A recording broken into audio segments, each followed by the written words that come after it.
Hello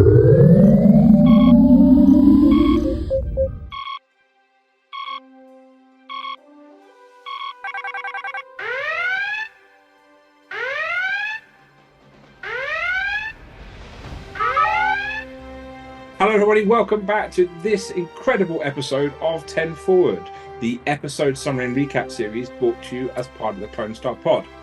I am your host Mike Overton, and I have an incredibly awesome special guest this week. It is the wonderful Michael Woodwill from Trekkin Up North. How are you, sir? Hello, Mike. How are you, sir? I'm doing absolutely fantastic. It's weird having two mics on the Two mics on one show, aren't it? Yeah, is that a good thing or a bad thing? You shall be Mike 1, I shall be Mike 2. Okay. Okay, Mike 2.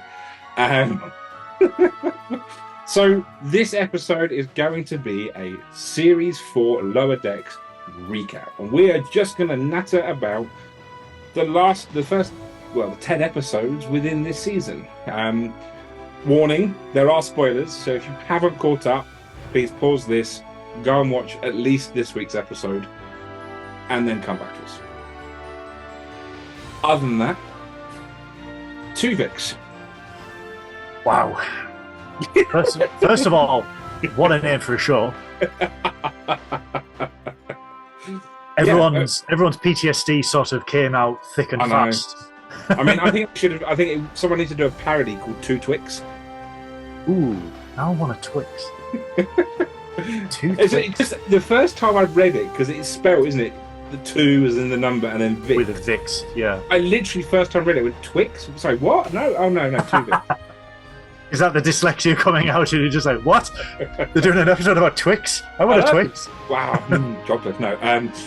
Anyway, but I tell you what, I think it was a cracking start to a season. What an opener.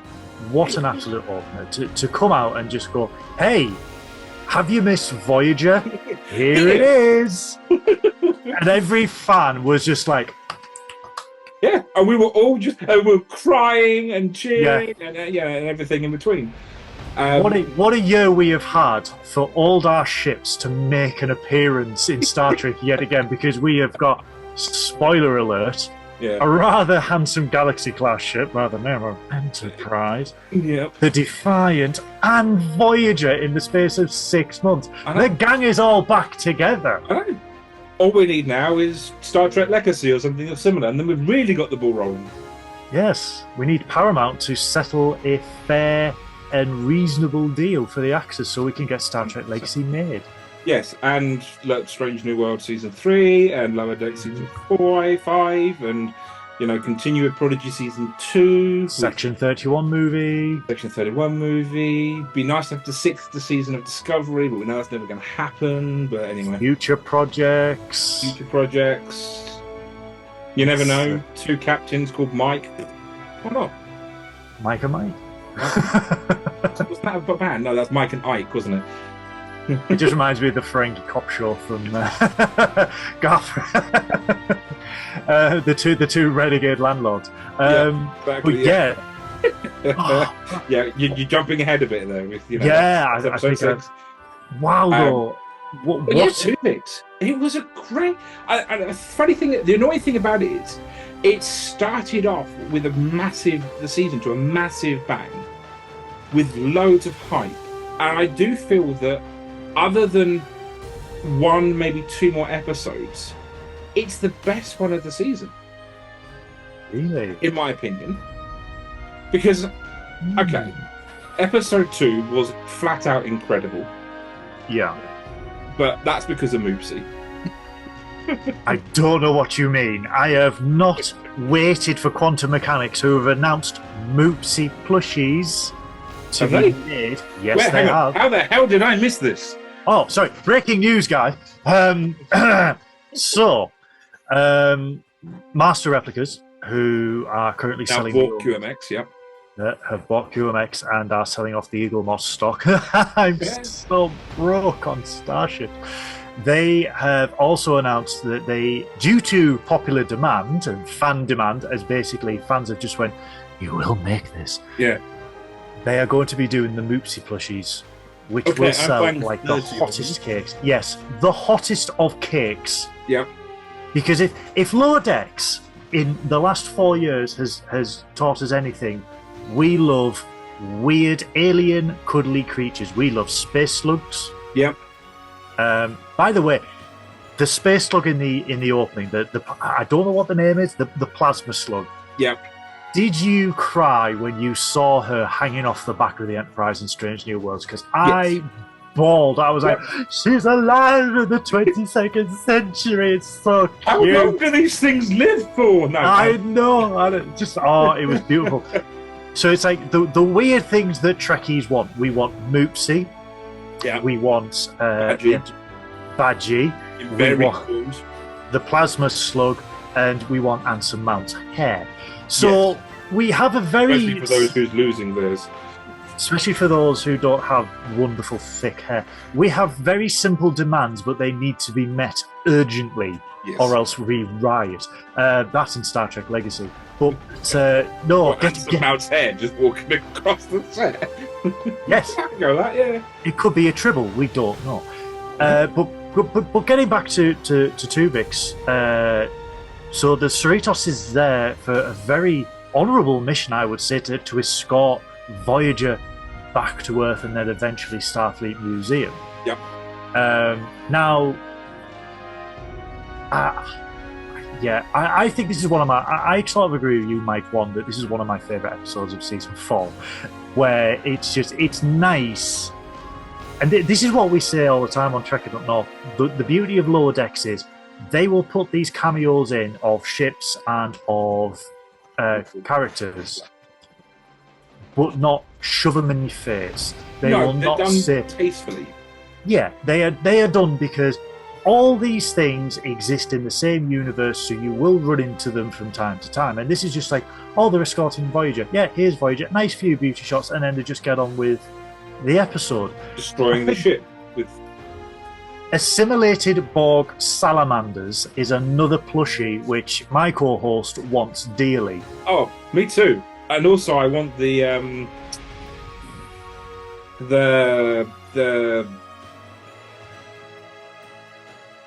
floating bug, whatever it's called, and the macrovirus. There we go.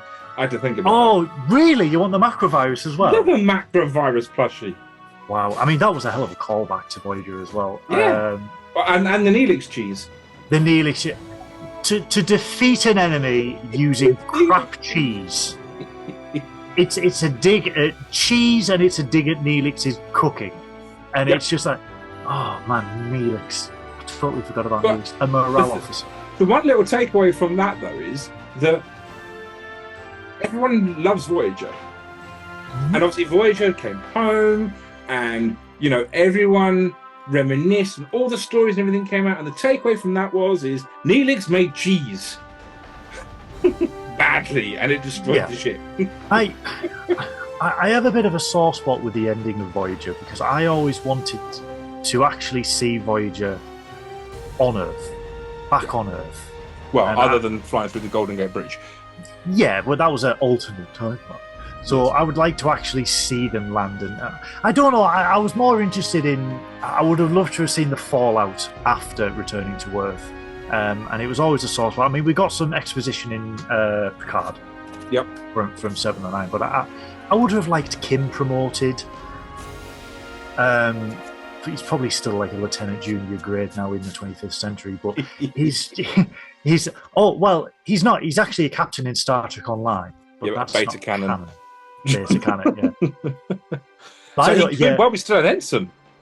Well, yeah. No, because he does go back in time, doesn't he? And he was a lieutenant then. There was a nice little Easter egg in Star Trek Online that's just been released about Captain Harry Kim, and it was like, you're going through the Jeffries tubes of his ship, and it goes, no swinging or climbing on the pipes, use the Force, Harry. And I'm just like, like on the door stickers, like they used to do in TNG and DS9 when they used to have a badge, straight on there, use the Force, Harry. Yep. And then the best one I've come across, and I have the sticker, which literally has the intro to Itchy and Scratchy on it. Wow. I have some set stickers from Picard season 3 and the leftovers. But yeah, it's one of the stickers that was on the bridge of the Enterprise D, and it has Itchy and Scratchy on it. Did you see the official pips from Paramount that used to sell, like the rank pips, and the rank was Harry Kim, and it was just for ensign, and I'm just like, but no, I mean, at least they owned it. Well, speaking of owning it, to sort of deal with the Tuvix issue head on in this episode, I think it was really good because we do get both sides of the coin, where obviously there's a transporter accident and the Bloody Orchid. And Ta'ana and Billups get Tuvix. Billups. Yeah. I love Billups. Billups. I mean, my favourite one was what's his name? The whale. Oh, the dolphin, the cetacean. No, he's a Gary. whale. But I can't remember what they called him. I can't remember. Wasn't it just Gary? It was something. It was like a mix of Gary and the thing. It was like Stevenson, but it was stupid. Yes, and the only line he had was Whalenson or something. And the only line he had was just. Two big characters. I'm gonna have to Google this now. But I love the fact that when Freeman is telling Shax what Jadeway did to deal with Tuvix, and Shax just goes, "Holy bleep! Janeway didn't mess around," and everyone in the audience is just like, "Yes, she straight up murdered a dude." But that is still a very, very. It's divisive amongst the fans for sure, isn't it? Because I'm always on the case of yes, she did most certainly murder poor Tuvix, but I know a lot of people that say no. Oh, Swalens. Swales. Because that's back on the Cerritos, tending to Lynn sneaking to the transporter where Tillotts creates Chondus. He introduces Chondus to Shavens and Swalens. Excited that he's creating an army of hybrids. Oh god, it was such a fun episode. I forgot how fun it was when Freeman and Miglymore get merged together. Oh my god. I still struggle to say Miglymore. Miglymore, yeah. The greatest line he's had in season 4 is when he's offered the menu and he's like, "Oh, you don't have to throw up in my mouth twice." Yeah, no offense, that's not something Sean would say. Yeah, my co-host, Science Officer Synoids, says I received a lovely video from Tesco where he's like, "Ooh, offer on cucumbers. You don't have to throw up in my mouth twice." And I'm like, okay. So, but no, it was to deal with that and to deal with how they did it. She straight up murdered. Yes, but she didn't have Starfleet there. Yeah, and we've got Starfleet, and we can actually just deal with it. We don't have to straight up murder people. And they do it by straight up. I would still say they did murder the entity because they just reverted. Yeah, but I mean, you can't really say that it was that. It's not like it was a walking, talking, proper sentient being. It was just one great big gelatinous blob of everybody. Yeah. On the whole, though, it was a really fun episode to see all these little callbacks to Voyager, Tom Paris's uniform, 7 of 9's. The one where the officer drops 7 of 9's mannequin and the eye bit falls off and they just pick it up and they just decide to sneak away hoping no one's looked. The salamanders, to have an entire salamander exhibit, and I'm like, wow. They addressed Threshold. Yeah. they took all the best bits of Voyager and just dotted them throughout the episode. Yeah. It's literally the way that I look at it. Yeah, I absolutely love that. But this is the first episode, obviously, we see the mysterious vessel. Yeah. Which I lovingly named, when it turns on its side, Krusty the Clown.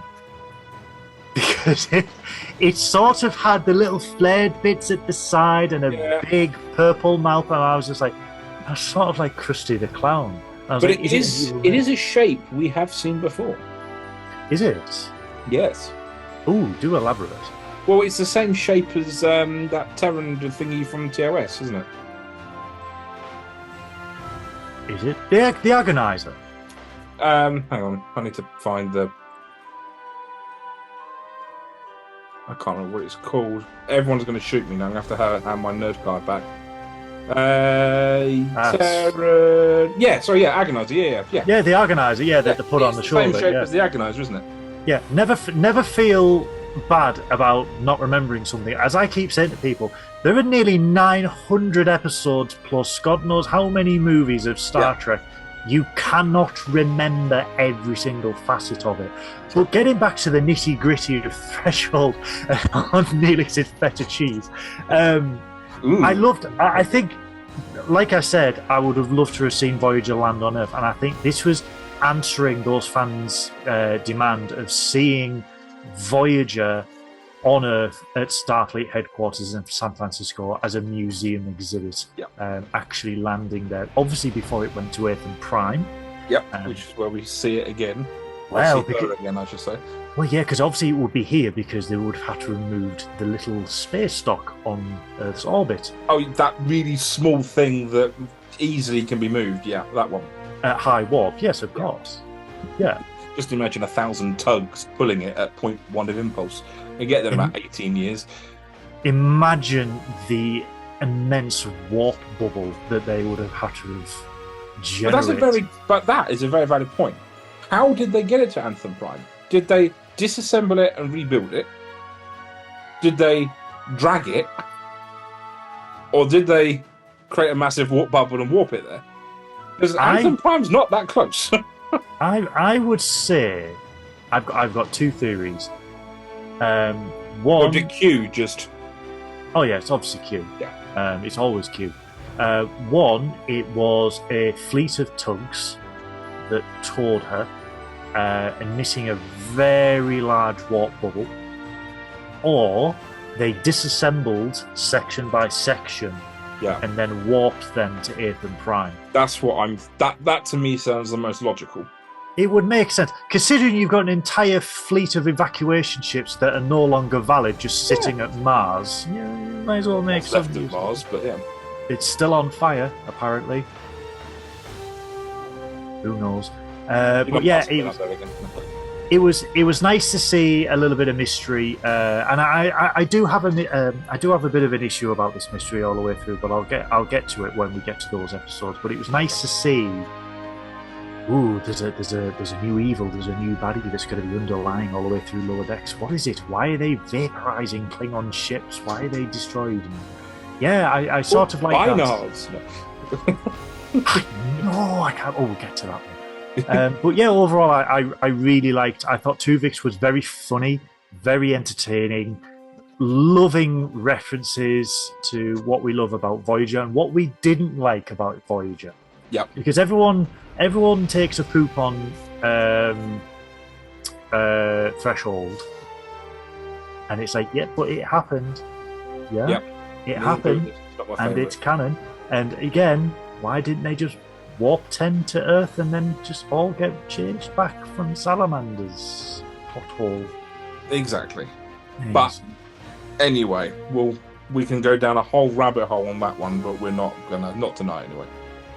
Do you want to go to episode 2? Or I have bones yet I may flee. Moopsie. For those who all we're going to say. Sorry? That's all we're going to say. Moopsie. So, for those who haven't seen it, last week, me and my other co-host Joseph had the incredible honour of interviewing Meg, who was the director of that episode. One of our favourite episodes that we've recorded. We absolutely enjoyed it. Meg is incredibly lovely and gave us some really funny insights into the Moopsie, which I'm not going to go into here. So if you haven't seen it yet, make sure you go and check out that episode for all the little nitty-gritty bits about Moopsie.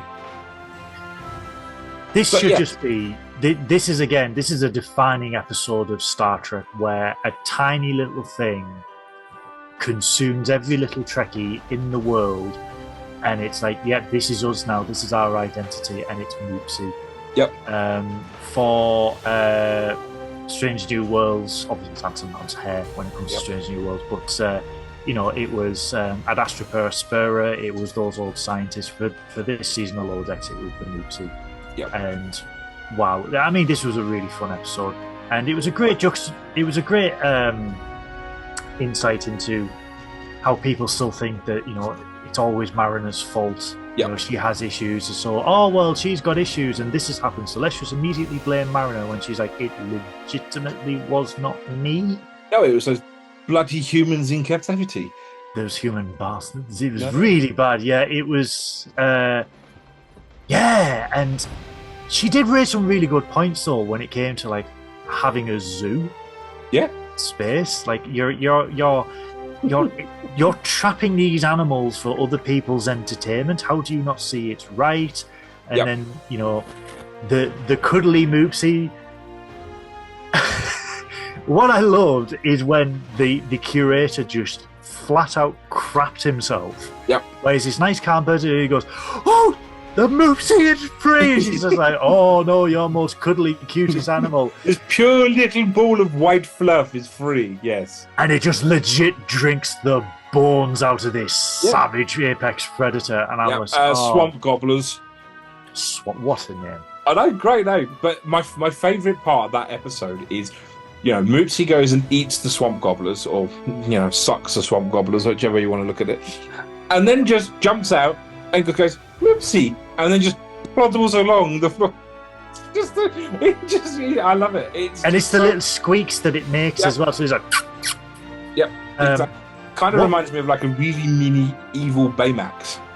But what we forgot to mention as well is, after the events of episode 1, the Lower Decks crew, bar Rutherford, all get a nice shiny black pip on the neck. They do.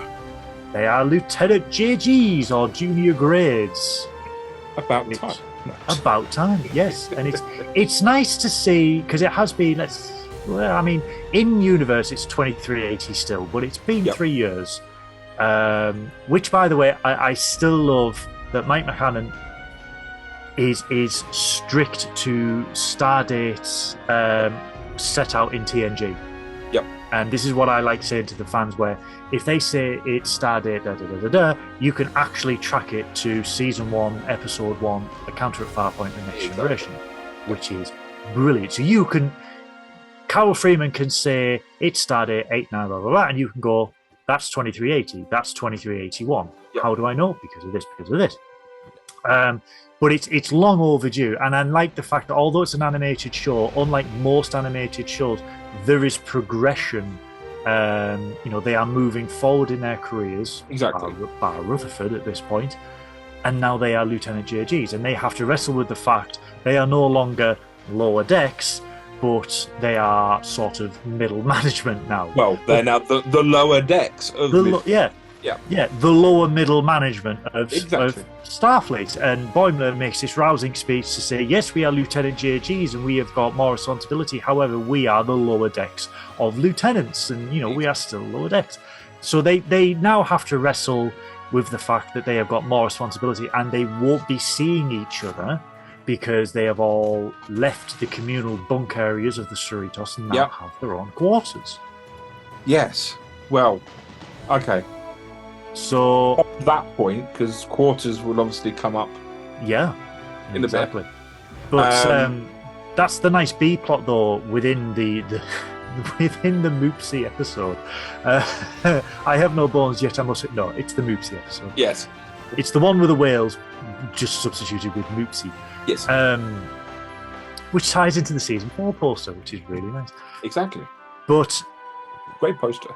The B plot is obviously, in the first episode, Rutherford wasn't really bothered by the fact that he never got a promotion, but then in episode 2, he's sort of like, oh, don't worry, I can get promoted by the end of the day.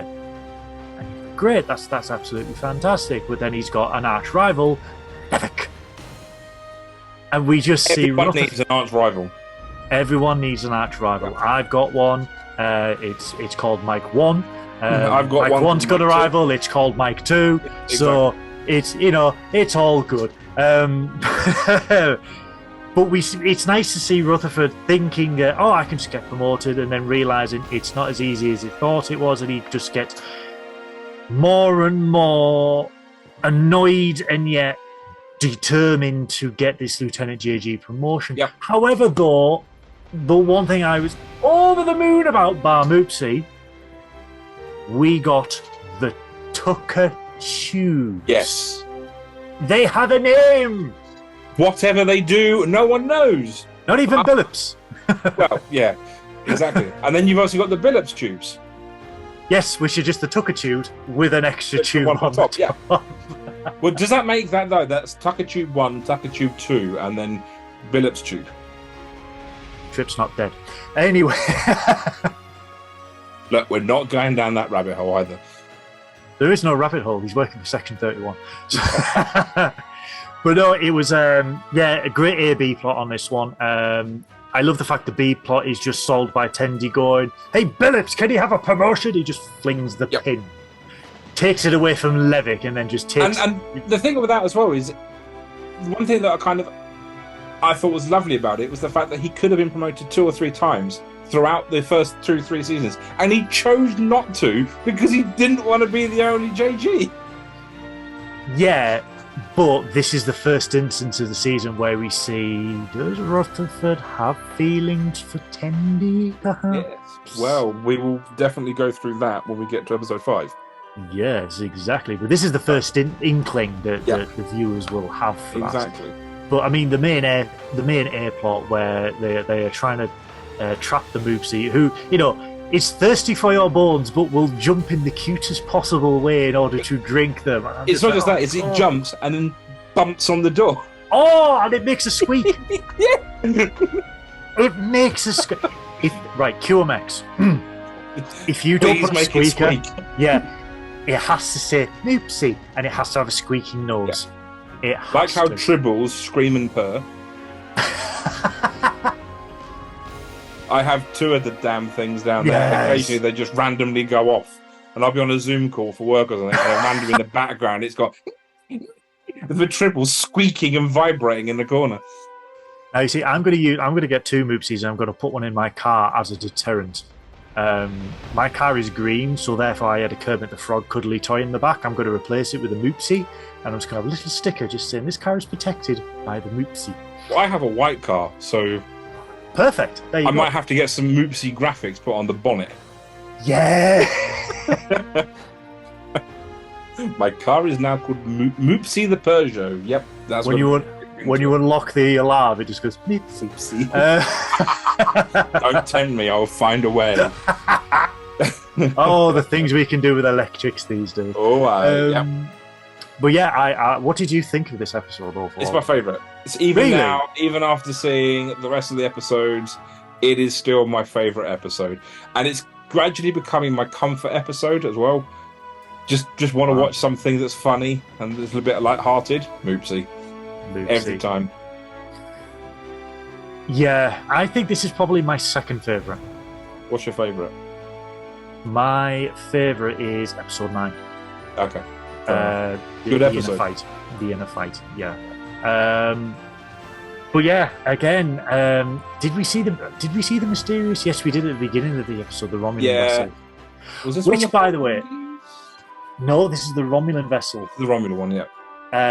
Which, by the way, is Probert's concept for the Romulan warbird from the Next Generation. It is indeed, which is portrait, which, to be fair, does look a bit odd. When you look at where Romulan warbirds are now, it looks a bit odd. It's cool. It's very a bit odd. It doesn't fit. It was kind of reassuring. I loved it. I freaked out, and then I got sad because Eagle Moss were going to make it. I know. And I'm just like, yay! Oh, I'll never get it. And we might get one. We might get one day. Fingers crossed. But it was nice to see, and again, it's a testament to the level of detail that the showrunners and the writers go into, where they're just like, oh, this thing that was only a drawing in Probert's office, let's make that canon. It's the Spock's helmet all over again. When we see the collector, it's just like the helmet with the siren on. I'm like, it's canon. Get that in Strange New Worlds right now. Oh God, could you imagine that next season? And then Spock, Ethan Peck comes out with a Spock helmet on. Did you ever see the meme of that when Spock got emotions and he was just like, "Why are you wearing that ridiculous?" Oh, it's part of the uniform, and it's just the Spock's helmet instead of the penis. Anyway, we're diverging. We are. Okay. I'm sorry. In the Cradle of Vexilon, episode 3.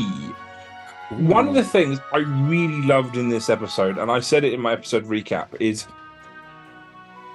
everybody who goes through life gets promoted and then has to struggle with how they manage. Yes.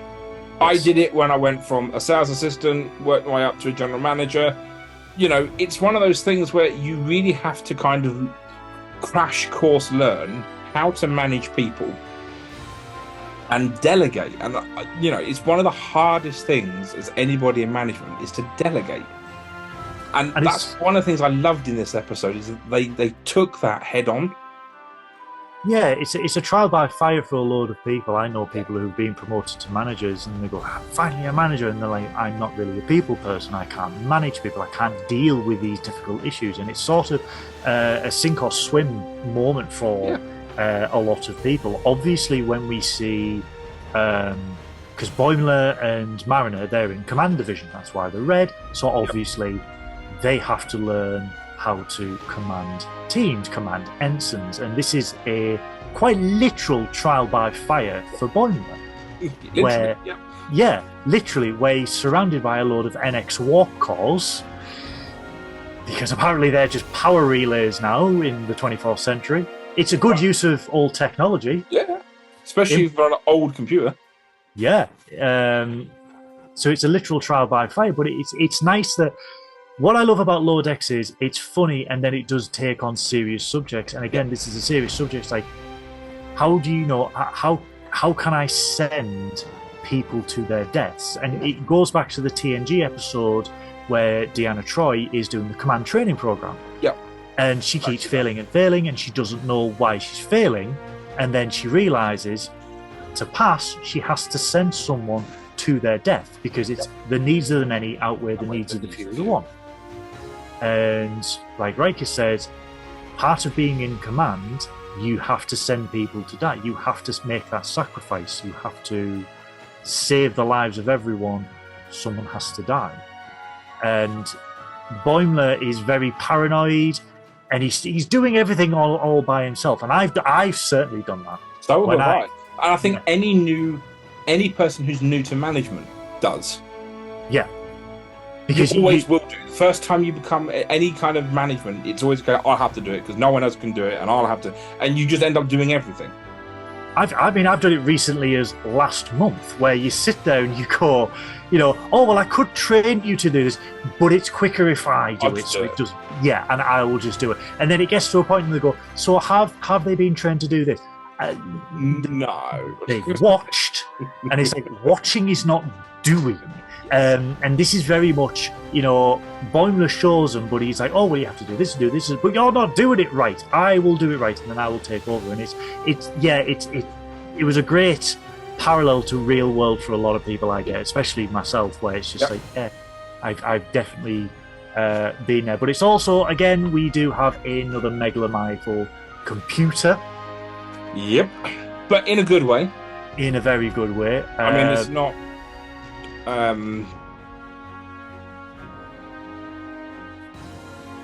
Jeffrey Combs. Agamus. Thank you. Having a complete brain fart. The evil MSI desktop PC, as I call it.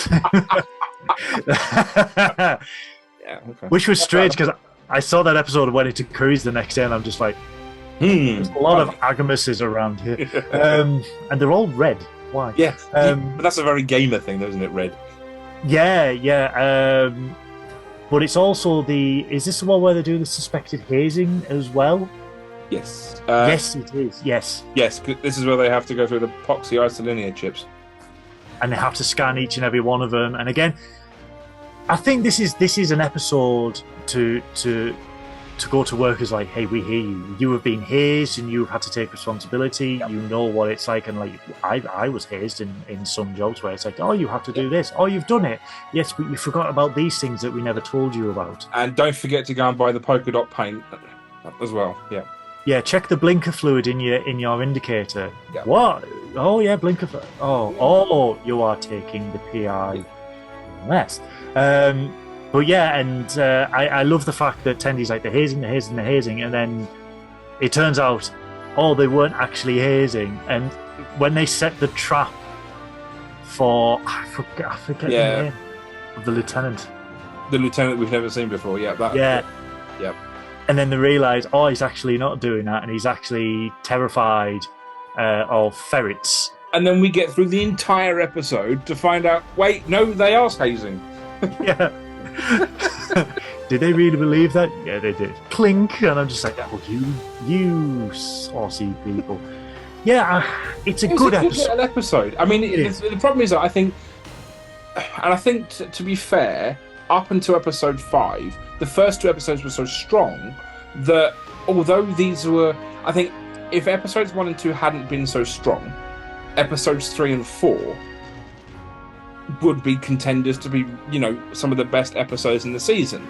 I just feel that because Tuvix and I Have No Bones Yet I Must Flee so good and so early on, I think that changed a lot of people's perspective, especially mine. I mean, yes, episode 3 is great. Yes, episode 4 is great. And they're nowhere near as good as episode 1 and 2.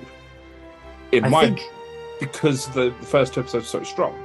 I've said, I mean, this season has got weak episodes. I'll quite happily hold my hand up to that. But when I say weak, I mean out of 100, there are 70. There are an 80. Yeah. If that's a weak episode, that is a good season overall. But that's what I'm saying. We're talking really small details. Yeah. That make them stand out. Yeah. But, yeah, exactly. They are 70s, they are 80s, but episodes 1 and 2 are 1995. So, this is, But as a whole, the season is incredible. It's fantastic. I don't think there has been a bad Lower Decks season. No. I think they've all been rock solid. They have done references perfectly, and again, this is why you get talented people who are Star Trek fans to run these shows, because they know the material and they are faithful to it. I mean, look at Terry Matalis with season 3 of Picard. He knew Star Trek inside and out. He worked on Enterprise as a runner. Yep. He's passionate about it. Exactly. But it was... The only thing I would say about that is it wasn't just Terry. No, it wasn't. It was everyone who brought in. Bringing in Dave Blass, who then brought in Mike Okuda and Doug Drexler, and and then other massive fans like Andrew Jarvis, and all of these people that may not have necessarily worked on the shows, but know the shows. That's the biggest difference. And it's the tiny, like you keep saying, it's those tiny little details, like the beautiful L-cars, which you beautifully recreate on Mike's L-cars workshop, and that I've got.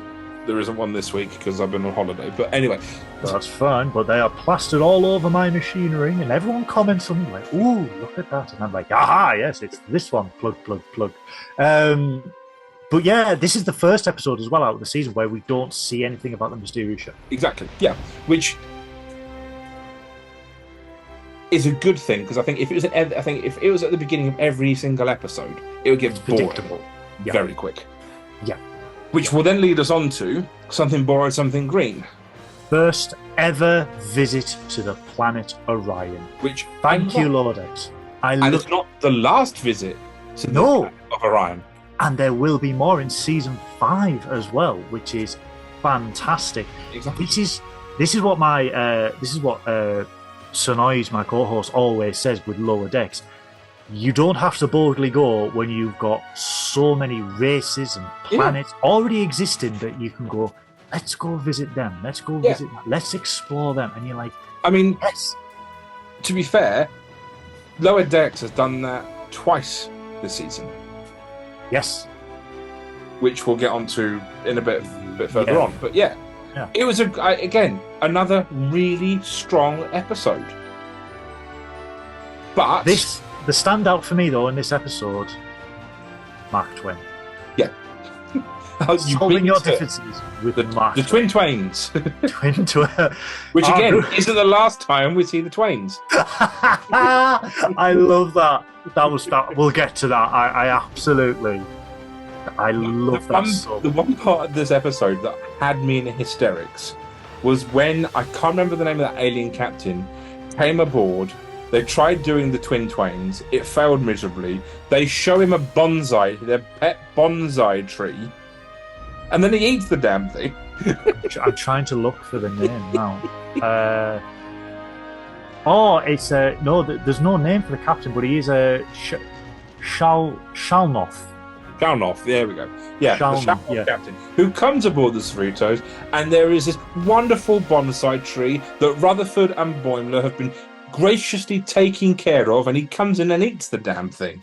And I felt sorry for the poor bonsai tree. Can we also point out that this is because obviously they get the quarters, don't they, by this seat? I love the fact they addressed quarters that are near the Passat collectors or ram scoops, whatever you want to call them, not being bathed constantly in red, like they're in some sort of seedy red light district. And I love the fact that because you look at the Galaxy class, you look at say the Steam Runner class, which we do see later on, and it's just like there are so many windows next to these ram scoops, next to the warp nacelles. It would just be like being in the red light district. And at the end, Rutherford just goes, "I'll just adjust the tint." Yeah, and I'm just like, and the thing that got me about that is when what was that episode 2? I think it was, yeah. Yeah, where poor Boimler goes from room to room to room. I mean, and I agree with him. Who the hell puts quarters in between two holodecks? I mean, what the hell do you have Shax and Dr. Devine? Oh, no, I do not want to be near that. The fact that the wall moves on this ship, it's like, what are you doing, Shax? But I love it. But again, it's those tiny details that you know. And this is what, because I remember when Eagle Moss went under and Ben met Mike McCann to give him the prototype shuttle, and they go into the little detail, and you know he sits there. He's one of us that sits there and goes, those windows are too flat. What are they? Why is that next to there? That would blind you. And to just simply just go, yeah, we'll just all the windows are tinted. Yeah. You can adjust the spectrum. You can essentially do this. You can polarize it. It's just like, that's just genius. Yeah. But it's a question that, to be fair, people have had for the last 58 years. Yeah. But they're doing it in such a nonchalant, we'll just do that. Yeah. And this is a beauty, especially with references and stuff like that. They just solve it. They don't make a song and dance. Oh, we'll just do that. No, and it's just, as I say, it's done tastefully, and they just move on. But in Something Borrowed, Something Green, to visit Orion for the first time in 58 years and see, it's actually quite lush. It's quite green. It's quite kind of ironic, I suppose. But the pirates are all royalty. You know, they are the monarchs of Orion. Let's face it. I mean, we don't really see a lot of the Orions. No. We probably saw more of the Orions in season 3 of Discovery. Yes.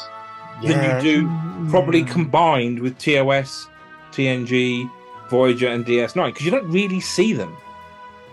We don't really see Andorians until Enterprise. No, but that's what I'm saying. So it's great that we get to see one. There's an Orion in Starfleet. That's a great thing. And two, we get to see the planet, and we also get to see a little bit of the kind of hierarchy within the planet as well. And Tendy's backstory. And we also learned trained assassin. Exactly. Who thought that coming, eh?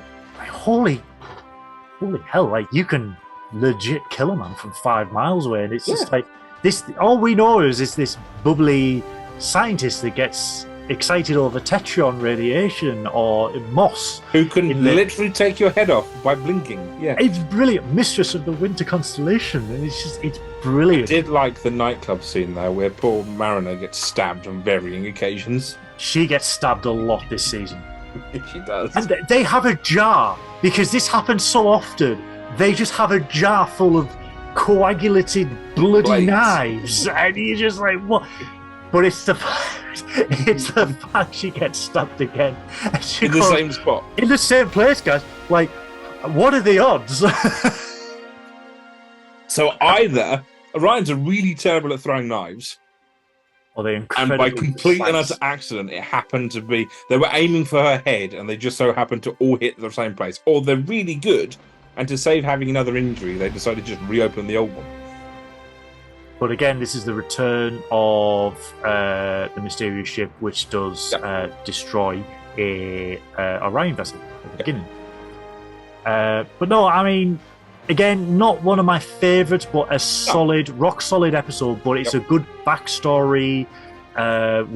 We explore another core. I wouldn't say core Federation world, but like an established race. A prominent race that's been there since the original series. And you just like, because this is what I loved about Enterprise, where they explored a little bit of it, and then we got the twist, because obviously we've had Orion, and I won't say the word because it's not really correct nowadays, but we have Orion dancers, shall we say, and then we get the plot twist from the big show of all people, that you think we are the masters. No, it is the women who are the masters. And it's and they explore this so much better in Lower Decks, where it's just like, holy shit, these are like queens, princesses, mistresses. They are really hardcore pirates.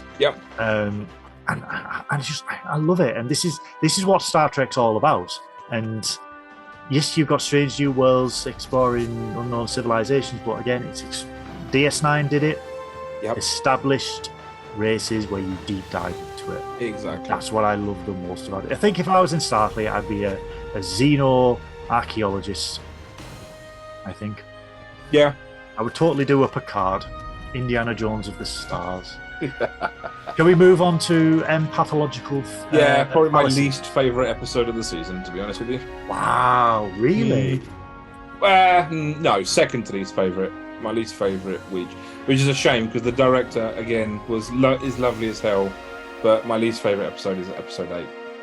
So Aves is not. But that's me. But yeah, empathological fallacies. My biggest gripe with this episode is that they've tried to essentially triplicate Lwaxana Troi. And they're trying too hard to be like Lwaxana, that it just is bad in my book. And I think that's the only thing that lets this episode down. And that's nothing against the voice actors at all. They've done great jobs, but I just think that the way that the characters were written, it literally is just like, oh well, Lwaxana's done that, so these will do it. Lwaxana's done that, they'll do it. And I just think that you're then stereotyping an entire civilization based on one character who, let's face it, Lwaxana is extremely extravagant and flamboyant and incredibly lovely. And I just feel that it was just over the top, and it didn't fit. It didn't sit right.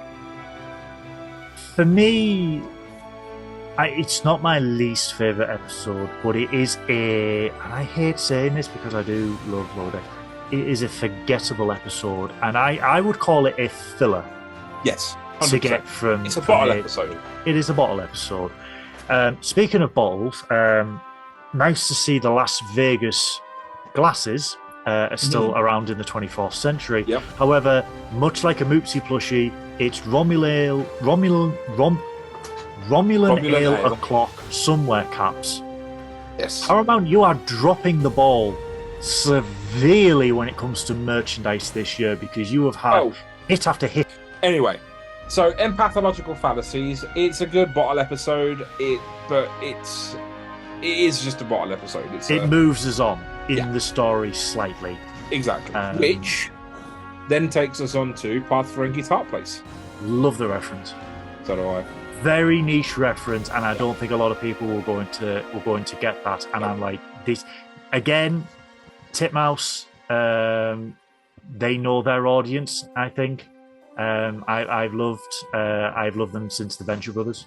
Yeah. And when they did that, Phil Murphy, who is one of the background animators for Lower Decks, he takes great pride in letting people know on Twitter about all the references that are in there. And again, it's a great, This is what I love about Lower Decks and Strange New Worlds and stuff like that. Strange New Worlds has the original series style of episode titles. Yep.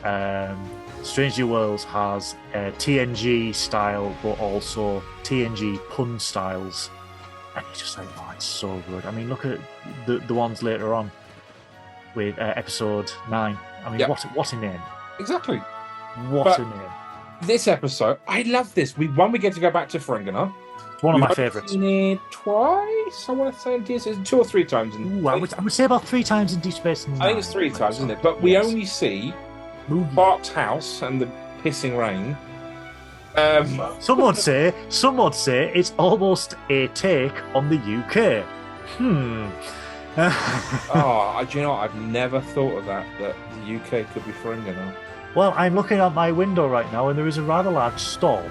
Yes, it's not particularly nice out there at the moment, is it? Anyway, it's Ferenginar. but yeah, it's literally like they took every single Ferengi pun and made it into a book. So you have the Ferengi puns of acquisition, and they literally threw it at this episode.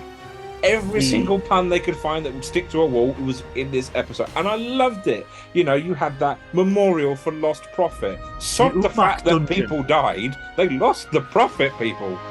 The Umak dungeon. The Umak's dungeon. The museum of forgery. It's I love the fourth dimensional breaking, shall we say, slight dig at Paramount, and like, they insert advertisements into their shows. There's a very big CBS eye in the middle of the room, but yeah, which I thought was hilarious. The TV shows were brilliant.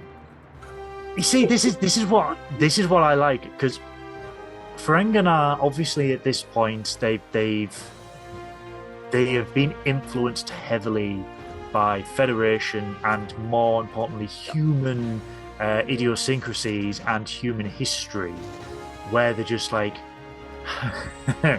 this could be taken either one way, where it's just like, let's create television, let's create multiple streaming services and charge them an absolute fortune in Latinum for each and every one, and I'm just like, where have I seen this before? They have definitely done that, but it's not like humanity as a whole is sort of like, TV doesn't interest us, and Ferenginar has sort of gone, that will be good to make profit if we make stuff, and it's just like, I took that as someone who worked in the industry. I took that as a very nice, very subtle dig to like, this is planet capitalism on steroids. So of course they are going to have cable TV with loads of cheap TV shows that are just crappy rom-coms, crappy cop shows. Yeah, they are going to charge that. And again, the hotel room where you've got to pay to use the toilet,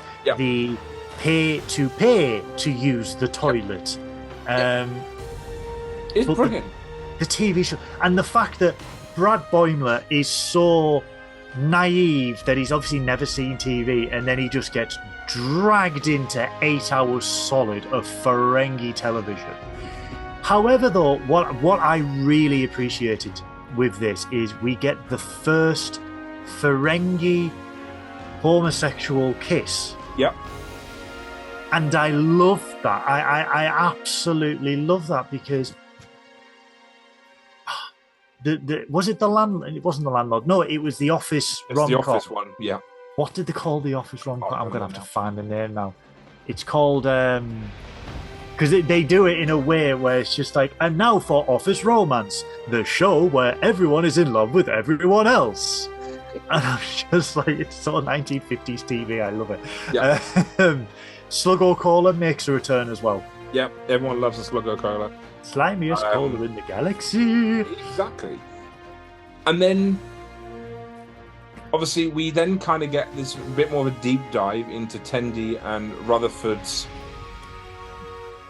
possible feelings for each other, which is hilarious, because it's as bright as a warp core that they have feelings for each other, yet neither of them are willing to admit it. And it's brilliant. And then it's the whole well, if you're not together, you're going to get thrown into prison for defrauding us. And it's like, they have to play along whilst being incredibly uncomfortable. And then when they go to Quark's Federation experience, which is literally Star Trek The Experience in Las Vegas on Ferenginar.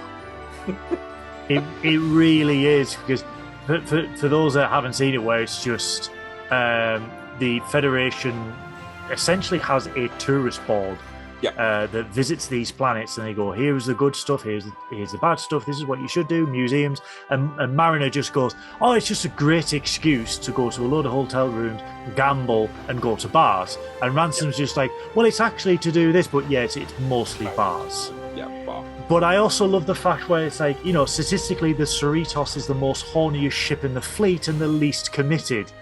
And I'm like, I love that. But where Tendi and Rutherford have to play a newly married couple, and they have to go through the marriage experience, and they have essentially Hitch of Ferenginar, who is getting them through this, and they have to do a sexy photo shoot. Yeah, and then it's when he goes, and now for the underwear. Yeah, and it's like, gotta go, bye. And then they have to seductively eat chocolate whilst telling each other what they like about each other, but the seats are lie detectors and they will know if you are lying. Yep. And it's like they are seductive chocolate carvings of each other. So Rutherford has to eat the front part of Tendi, and Tendi has to eat the back part of Rutherford, and he just like, and they elevate them on a plinth. Yeah, raise them up. And then they have to consummate their marriage in a box so everyone can hear. In a shuttlecraft bed. In a shuttlecraft bed, yeah. And it just so happens to be that Maligmimo walked in at the right time. It was just, it was so funny. It was just hilarious. The love triangle between Miglimo, Rutherford, and Tendi, and they walk out. She's like, "No, you've ruined it. Yeah. We pretended to be a couple. You've ruined it. I want a divorce. I want to be with you. No, it's ruined." And Miglimo's like, "Please don't break up because of me. I didn't know." And then at the end of the episode, not the end of that scene, where the Ferengi, what do they call him? It was a really weird name. Wasn't it? The host? The couple concierge. Couple. Sure, it was couple concierge or something like that they said. It's a really Chief was one of the guys on the. But it's right at the end where he goes to Miglimo and he's like, "Oh, would you like to see our packages?" And Miglimo just goes, "You don't have to throw up in my mouth twice." And that line has haunted me, guys, because my co-host will just go, anytime he sees an offer, he will send me a video. It could be Tesco, it could be Hugsiege. That's what it is, yes. But yeah, you don't have to throw up in my mouth twice. Because he's a bird, and that's what birds do. But we do see, this is the first episode of the season where we do see that deep dive into Mariner, who she meets an old Ferengi friend, and he's just like, "Oh, we're just going to have a light brunch, maybe something to eat." She's just like, "Oh, I'm getting smashed. I'm going to get smashed. I will get 2 Cardassian sunrises, and I will get that." The waiter walks away, she's already got a drink, and even he goes, "How did you get that?" And she goes, "No, I don't know." And I love, and again, this is what I love about Lower Decks. They have running gags through the episode. So she throws the glass, it hits someone, and you just go, "Hey!" And that happens like 3 more times in 3 different places. Yep. Because it happens in the bar, and then it happens at Rutherford and Tendi's meal. Yep. Where they throw stuff. It's like, "Hey!" This poor person beginning. Yeah. He's just a glass magnet. Yeah, absolutely concussed everywhere he goes. But it's where her friend is sort of concerned, because she's like, you seem to be on this self-deprecating self-destruction. Yeah, path of self-destruction. You are sabotaging your promotion deliberately. Why are you doing that? You have got friends around you who support you. You're in a terrific place. And it sort of starts to make Mariner realise, why is she like that? What is deep down? Because obviously we know she's been promoted, then demoted, promoted, then demoted. She's been on 5 different starships and posts, like she's been on DS9. And she's already, she's been promoted, and then she's had her ass busted down to Ensign again. So it's why? Why is this happening? And we get a nice little insight to that, but not before, she's absolutely kicked the living earlobes out of a few Ferengis. I love the fact there was a Ferengi biker gang, because I just thought that's biker mice from Mars. Yeah, exactly that. It is biker mice from Mars. And I love the fact he's built like an outhouse, and he's like, I'm sorry, I will pay for your drink, please. And I am going to be all kind of proper, and we're really softly spoken, and we're definitely not angry people in any way, shape, or form. It's Also, Chase Masterson and Max Wojcik are back in Star Trek. What a terrific A-plot this was. What a terrific plot. The thing I've found hilarious through all of the scenes with them is we all know Rom isn't an idiot. No. He might act like an idiot sometimes, but he's actually pretty clever. We know it. We know it. Mm. Brother obviously doesn't, but anyway, so for him to just be portrayed as a complete and utter moron who only seems to love baseball here is hilarious. And it was, baseball. Do you want to come see my baseballs? Do you want to come see my baseballs? It was brilliant. And to then have, what's Chase's character called? Lita, thank you. Brain fart. And then to have Lita essentially going, right, and now we're going to do this, and I'm in charge, and Rom's just there as a figurehead, and all he wants to do is talk about baseball, and it was just brilliant, because it flips that whole paradigm about Ferengi culture, where females are not allowed to do anything. They're not allowed to wear clothes, they're not allowed to do business, and for them to kind of flip that on its head, where essentially Rom here is just a figurehead, and Lita is the one that's doing everything here, doing all the legwork, I thought was brilliant. And I loved it.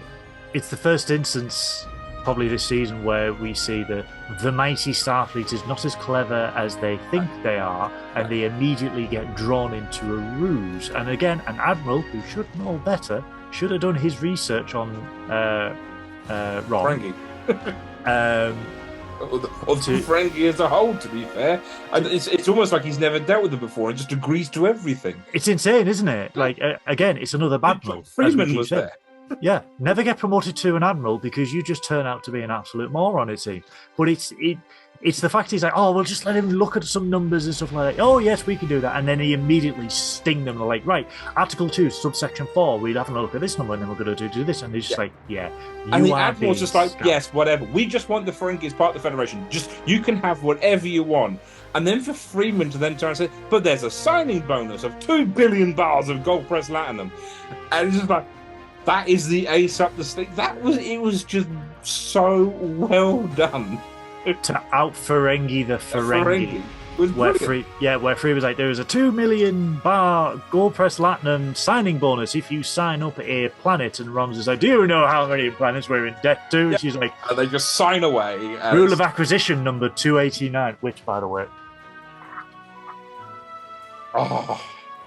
yeah, they're all there, and they are all exactly the numbers and everything like that. So again, props to the writers for knowing the rules of acquisition.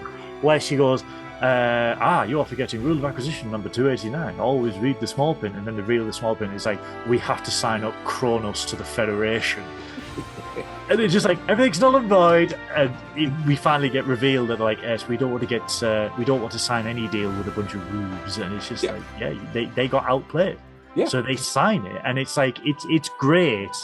But again, it just shows how rubbish that admiral was to not do the most basic research on the Ferengi and Rom, of all people. But what I love here is they've left it open for not just Lower Decks, but any Star Trek franchise to take that further. Well, yeah, because especially in Legacy. Exactly. That's 20 years how cool would later. it be to skip forward 5 years and the Ferengi are now part of Starfleet? Obviously, we know Ferengi have served in Starfleet. There's Nog is a great example, but there are other Ferengis that have served within Starfleet. Could you imagine? Could you imagine in that DS9 episode with the whole ship of Vulcans? There's a whole Federation ship full of Ferengi. Well, if Ron got the way he wanted, there would be a Ferengi baseball team. So could you imagine the Vulcans versus the Ferengi at baseball? I would absolutely love it. But it was fresh in my mind. Like I went to see the San Francisco Giants play when I was over there, so it's very fresh in my mind when this came on. Because I remember I was on the grandstand behind where catcher is, and the first thing I did, I immediately got drawn to take me out to the Hollow Suite. First thing I went was "Death to the Opposition." And not realising that security's behind you. And they're like, they've not seen Deep Space Nine. Why am I saying this out loud? But yeah, and it's sort of like, I would love that. Yeah. To see if they flesh that. I mean, if we do explore DS9, we will get Legacy. It will happen at some point. It will happen. Just to explore the baseball side, just to say, oh yeah, baseball is getting bigger and bigger in Starfleet, and every ship's got a team, and there's a subdivision. The Enterprise takes on DS9. And the Cisco Cup. The Cisco Cup. Can you imagine it though? That would be the ultimate 90s throwback where it's DS9 versus Voyager. Enterprise versus Voyager and stuff like that. It's just which one's the better series? Team. And it's just I would have to. But no, this was this for me, after a bottle episode, this was a really good, it was a standout episode. Oh, 100%. We got to explore not only Ferenginar, but Ferengi culture and Ferengi life. We saw women walking around on Ferenginar with clothes on. Which means we see what changes Rom has now brought into Ferengi culture, which again, but they've left it open, which is the best part about this episode.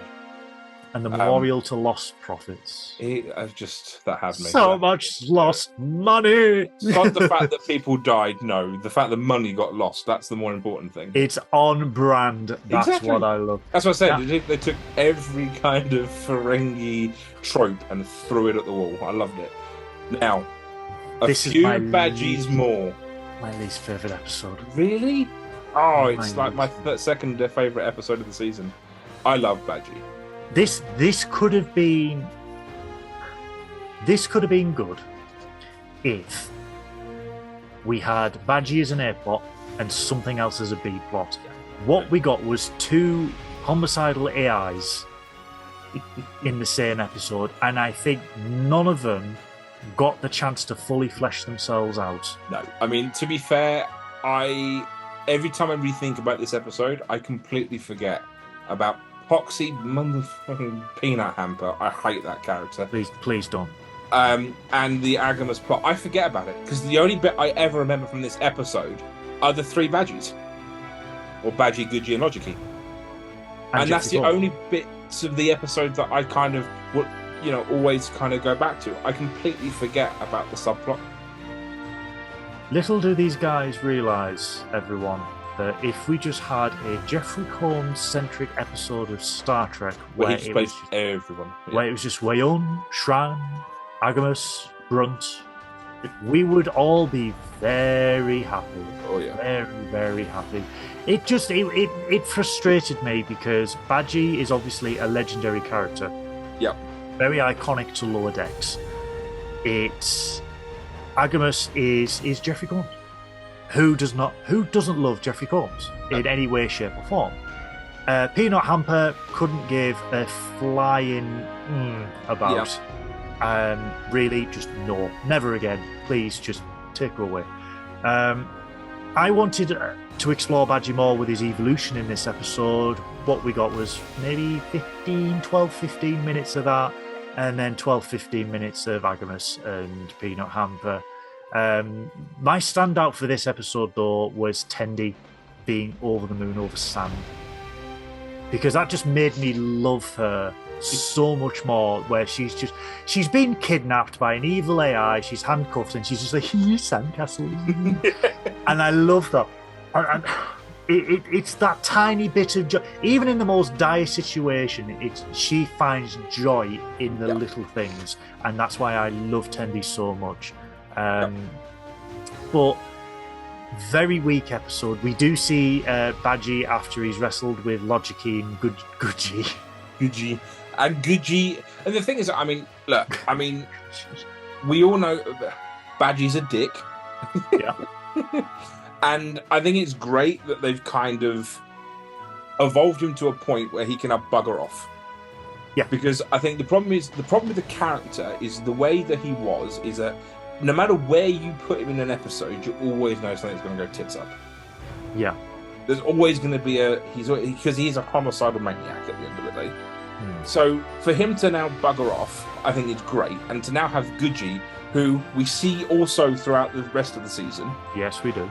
And I think it's great. And I think it's great that we've now got a new iteration of him that we can now explore and we can poke fun at. And, It's part of the crew as well. It's getting insane. Lower Decks is insane. It's sort of like if Star Trek Online was animated, where you've just got a really random away team of like a Klingon Targ, floating exocomps, an Orion, an angry Klingon, a hologram of Dr. Crusher. Do you know what I mean? But every one of them has a purpose of being there, and they're their own character and stuff. And Star Trek's always been an ensemble cast. This just takes it to the next level. Yeah, exactly. For me, though, again, praise be to the Great Koala, who we see for the second time this season. I love the fact he goes, I might hang out with the Q Continuum, I might go to an empty dimension and create a new universe. I don't know.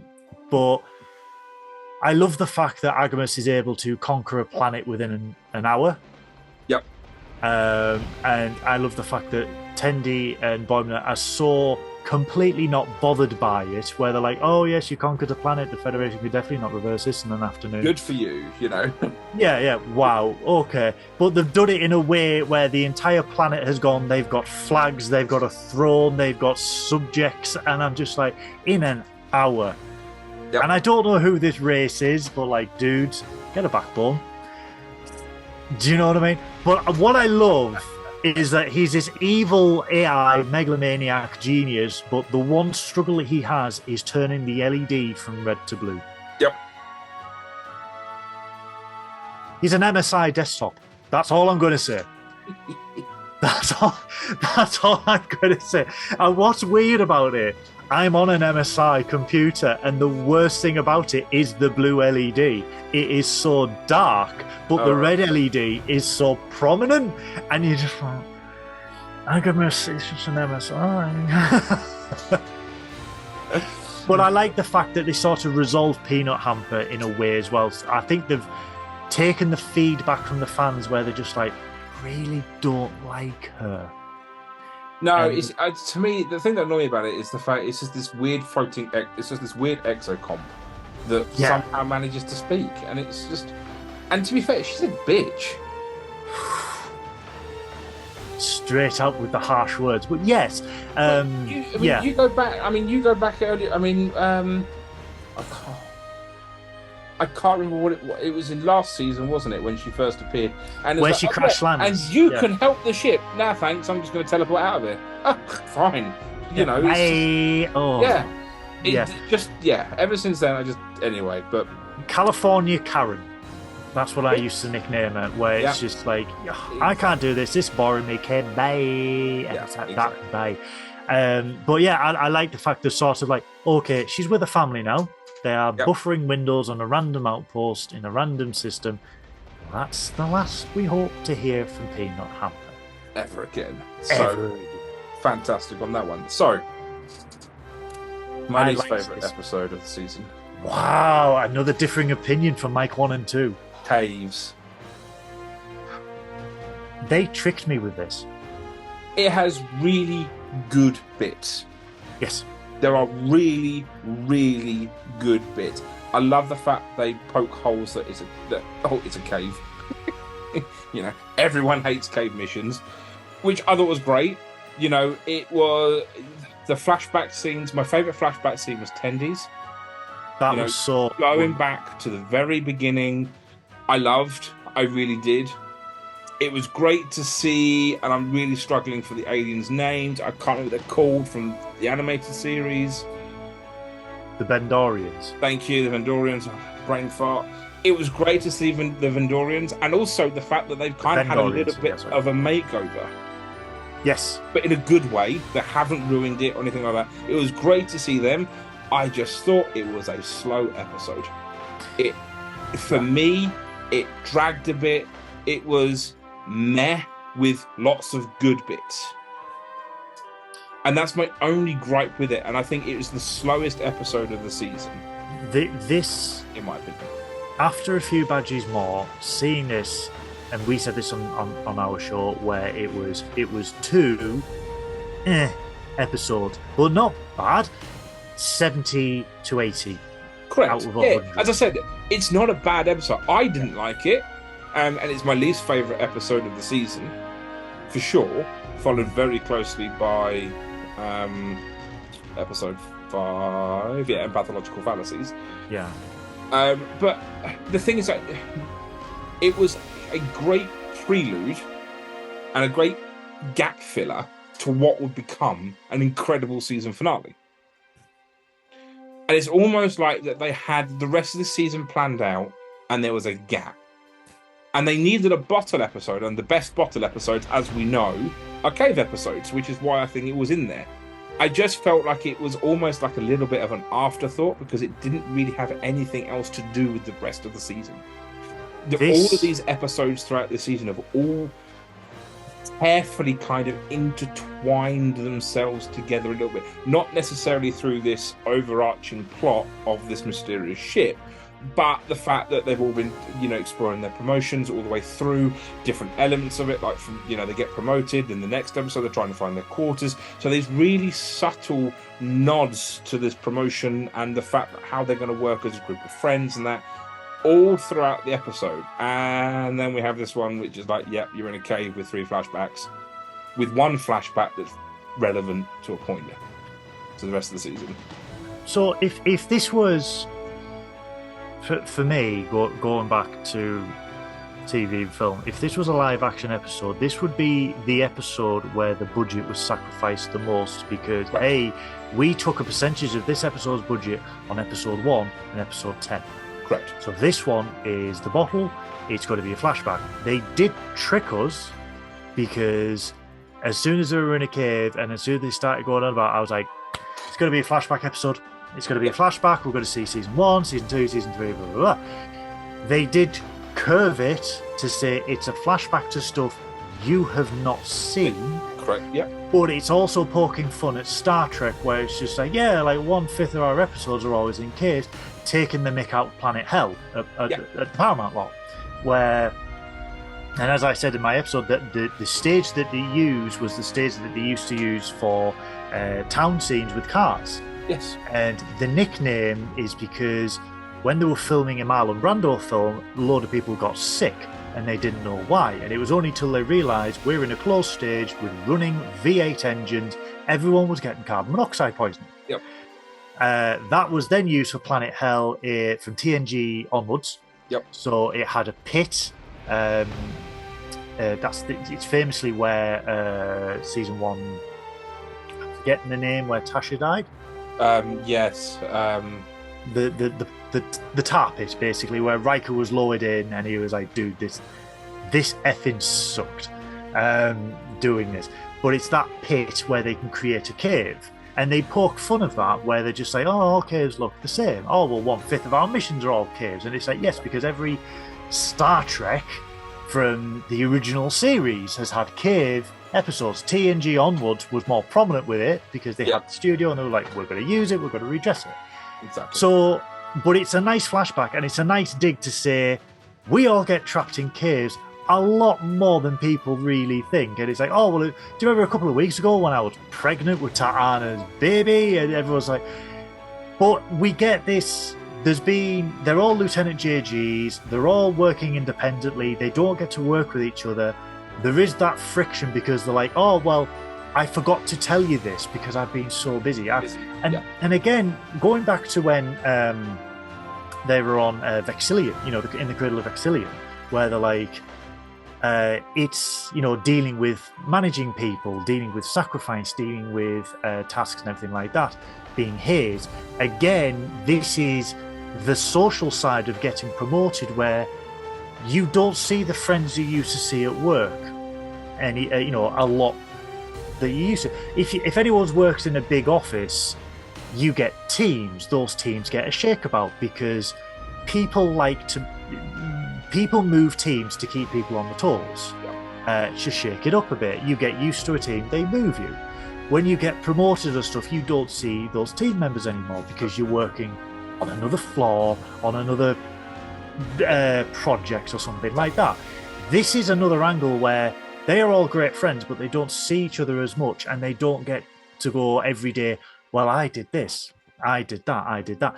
So they get annoyed because they're like, well, I thought we were friends and we told each other, but everyone has got their own story that they have forgot to tell each other. Mariner hanging out with Delta Shift, Rutherford getting pregnant with Tavana's child, which was, I love.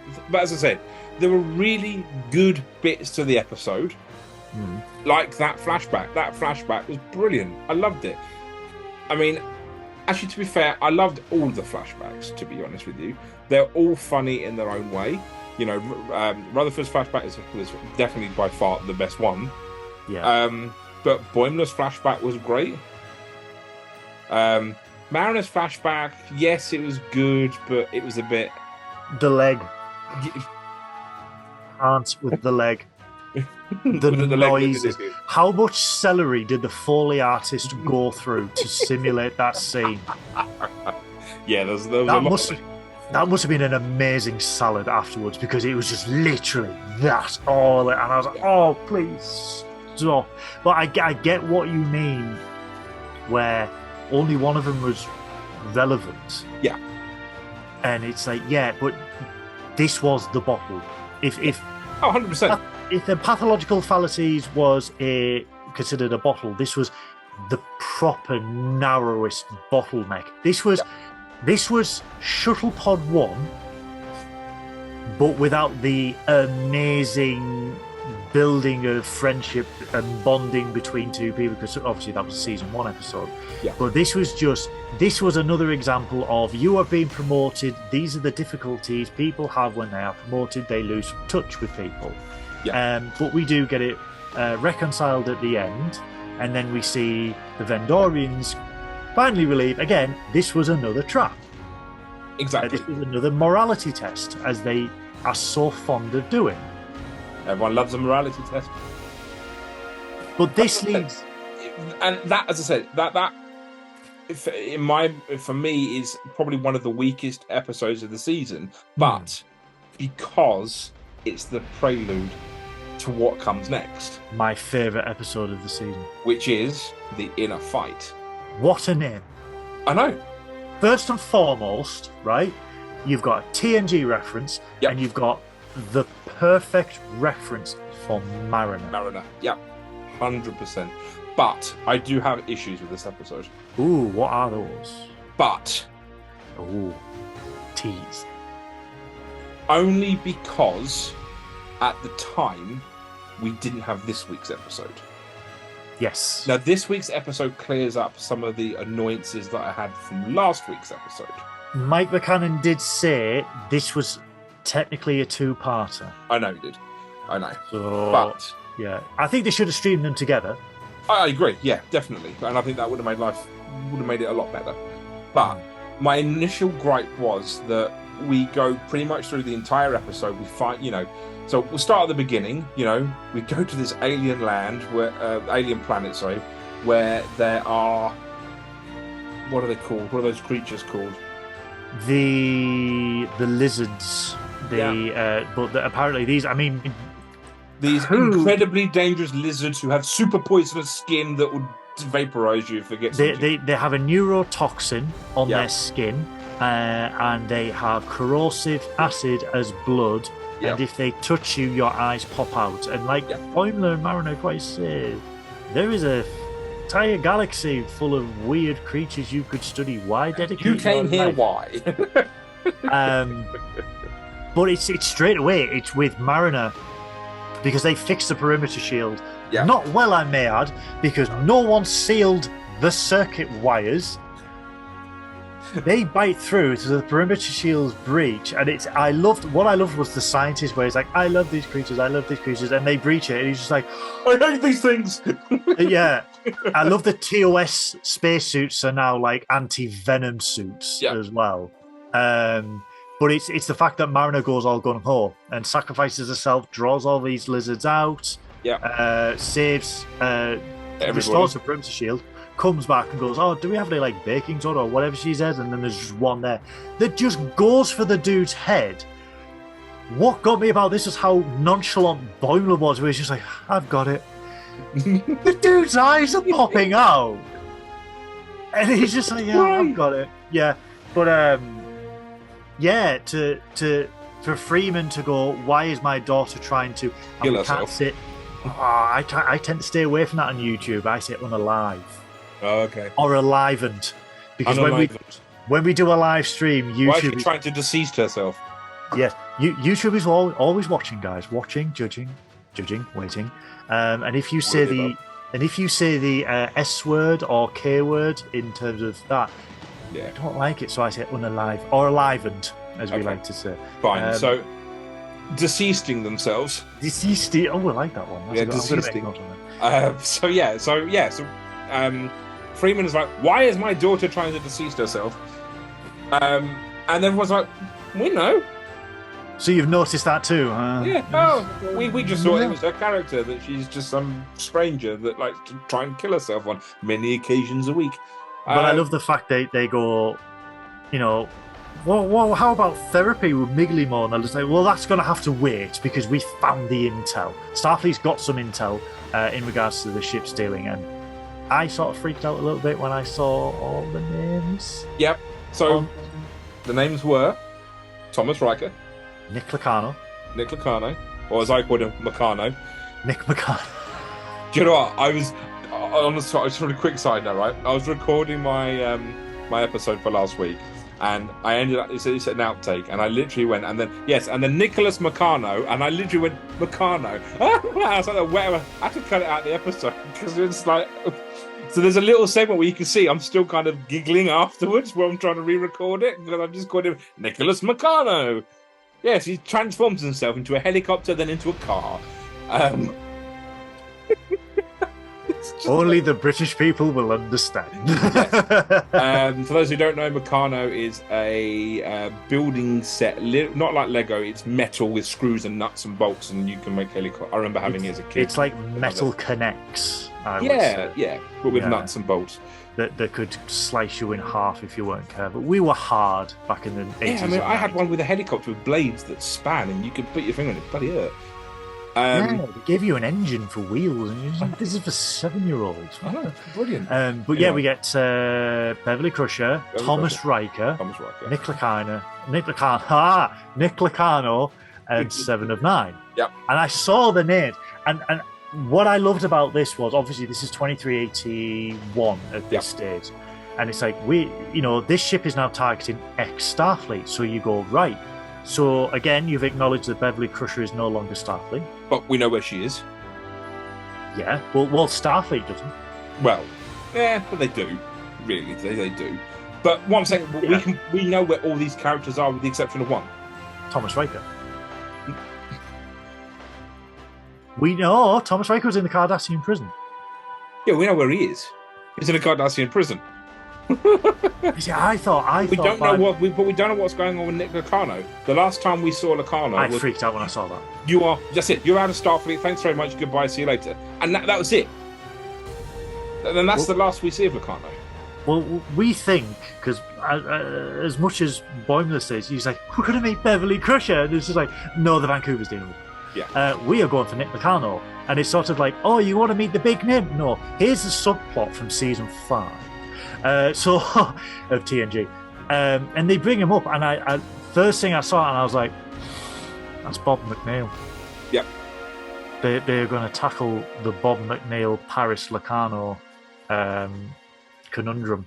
Yep. Don't go too far into that because we need to discuss that next on the next episode. But I explained it in depth in my episode, and I was freaking out telling everyone because they were like, "Is he finished yet?" No, I am not. I am going to continue this tangent for another hour. But so they are tasked with finding Lacano. I keep wanting to say Lacano now. Damn you, Mike One. But that's the Cerritos' job. Freeman wants to distract Mariner, and they want the Lower Decks help to send Mariner on the most boring job possible to keep her safe. Yep, so Tendi goes, which causes a weather station's malfunctioned. Can't get any more boring than that. Although, to be fair, Michael Burnham started a war with such things. So, just saying. Well, that was a subspace relay, I suppose. But anyway, still. It's now, do you call it a buoy or a buoy? Buoy. I called it David Bowie because we just could not settle an argument, so we just henceforth named it David Bowie. David Bowie. And we called the planet that was just, let's be honest, Tatooine, Durham. So we... you were going to say Bolton. No. I'll get to why we called it Durham in a minute, but yeah, so they I love the fact that Mariner's like, whoop whoop, girls trip, and Boimler, yeah. So, and then they go and repair this thing, and she's just sitting there on, side of the shuttle going, why is this so boring? Where's the danger, guys? But there is danger lurking behind a cloaking device. Yeah. Because Tendi detects that the weather boy, or David Bowie, has been tampered with. Dun, dun, and dun. Like, ooh, and then you see the Klingons are watching them, and they're like, ooh, the Klingons are involved in this. A cunning little B plot. We have no idea. This is linked. Klingon missing. There was a Klingon missing on the planet. No, but the thing I noticed, well, I don't know about you, is as soon as we go to that Warbird of Prey, I'm going, we've seen them last season. We saw them earlier this season, but where's the captain gone? And that was the first thing that came to my mind, because there was that whole episode, wasn't there, where the Targ then kills the captain, doesn't he? And he takes over. Yes. So we saw them last season. Yeah. That was the first thing that came to my mind, is going, well, where's the captain gone? Because the first officer then became captain because he killed the Targ, defended him against the captain. Now, that might have just been fresh in my mind because I'd finally got my other half into Lower Decks, so we've been rewatching it. So, I love that. But it's the same Bird of Prey, same characters. So that's on Chervil 5. Yep. The planet is new. The planet that the Cerritos goes to is New Aston. I love the fact, again, this is another iteration of, this is a non-Federation world. Yep. Shax goes, New Aston, twice as dangerous as Old Aston, but half the charm. And I'm like, okay. I love the fact they rock up to the ring, which is the entrance to the planet, and again, they get a dressing down. Yep. And this is why we call New Aston Durham, because they rock up to the entrance to the planet, and they are instructed to park on the second moon and take a shuttle. Anyone who ventures into Durham, it's like, you don't park in Durham, you go to the park and ride and get the slowest bus in the world into Durham city centre. To be fair, you can say the same thing about Guildford. Guildford is exactly the same. You don't park in Guildford, you get the park and ride. So they are forced to park at the Durham Park and Ride and take, let's be honest, Luke Speeder without the side thrusters down to Tatooine that's now got 3 suns. The orchestra is playing A New Hope, remastered and changed a little bit as well. And I'm like, every review I've seen, Star Wars. Yep. Star Wars. Because even Chervil 5, towards the end, That's the Imperial Station from Endor. There's the dish. Where's the shuttle that does the butterfly? Permission to land like a dainty butterfly granted. That was nice. But so yeah, and again, Starfleet gets a dressing down because we see Mud's Bar, a nice little reference to Mud's Bar. Yep. We see Bosk. We see Bosk from Star Wars. We see a bar that is the Cantina. Yeah, literally. And Starfleet gets this dressing down. They are looking for the information. I love the fact that this empty bar's got a 2-hour waiting list, so I called it TGI Tatooine. It's but it's again. Well, you can never just walk into a TGI's and just sit down. How dare you think that? Who are you? Some non-Federation bounty hunter? But you know what I mean? Like, why is it you can never walk into a Fridays and sit down straight away? Why is it you always have to wait? Even if there's like 2 people in there, you still have to wait. Well, what are they doing? Are they building the table for you? I mean, oh, you need to know the right people, my friend. That's what you need to come in with a Trekking Up North T-shirt to like, oh, my liege, come to the booth. We've got the booth next to the motorcycle, please, my liege. Yes, that is a canoe. Don't worry, it won't fall yet. But yeah, it's again. But we see an example of, because this is a non-Federation world, and they've rocked up as full Starfleet. I love the fact that Freeman's like, me and my crew here, we're gonna shoot down some drinks after we've done a raid. And he's like, you are clearly Starfleet. You're in a Starfleet. Yeah. But it's nice to see an episode where they get a full dressing down. It's like, you Starfleet people think you can go anywhere and dress. This is not the Federation. This is not your planet. But back on Sherbal 5, where we get they were attacked by the Klingon bird of prey. Yep. Which had a mysterious star symbol on the side of the wing, and I was looking at that and I was like, I've seen that before. Yes. I've seen that before. The shuttle blows up, they go onto the planet, and they realise that this planet is inhabited by all these different alien races that we have seen before throughout the season. Yeah. We already had that inkling, didn't we, that the ships were no longer, they weren't being destroyed, they were being stolen. So we had that from earlier in the season. Yeah.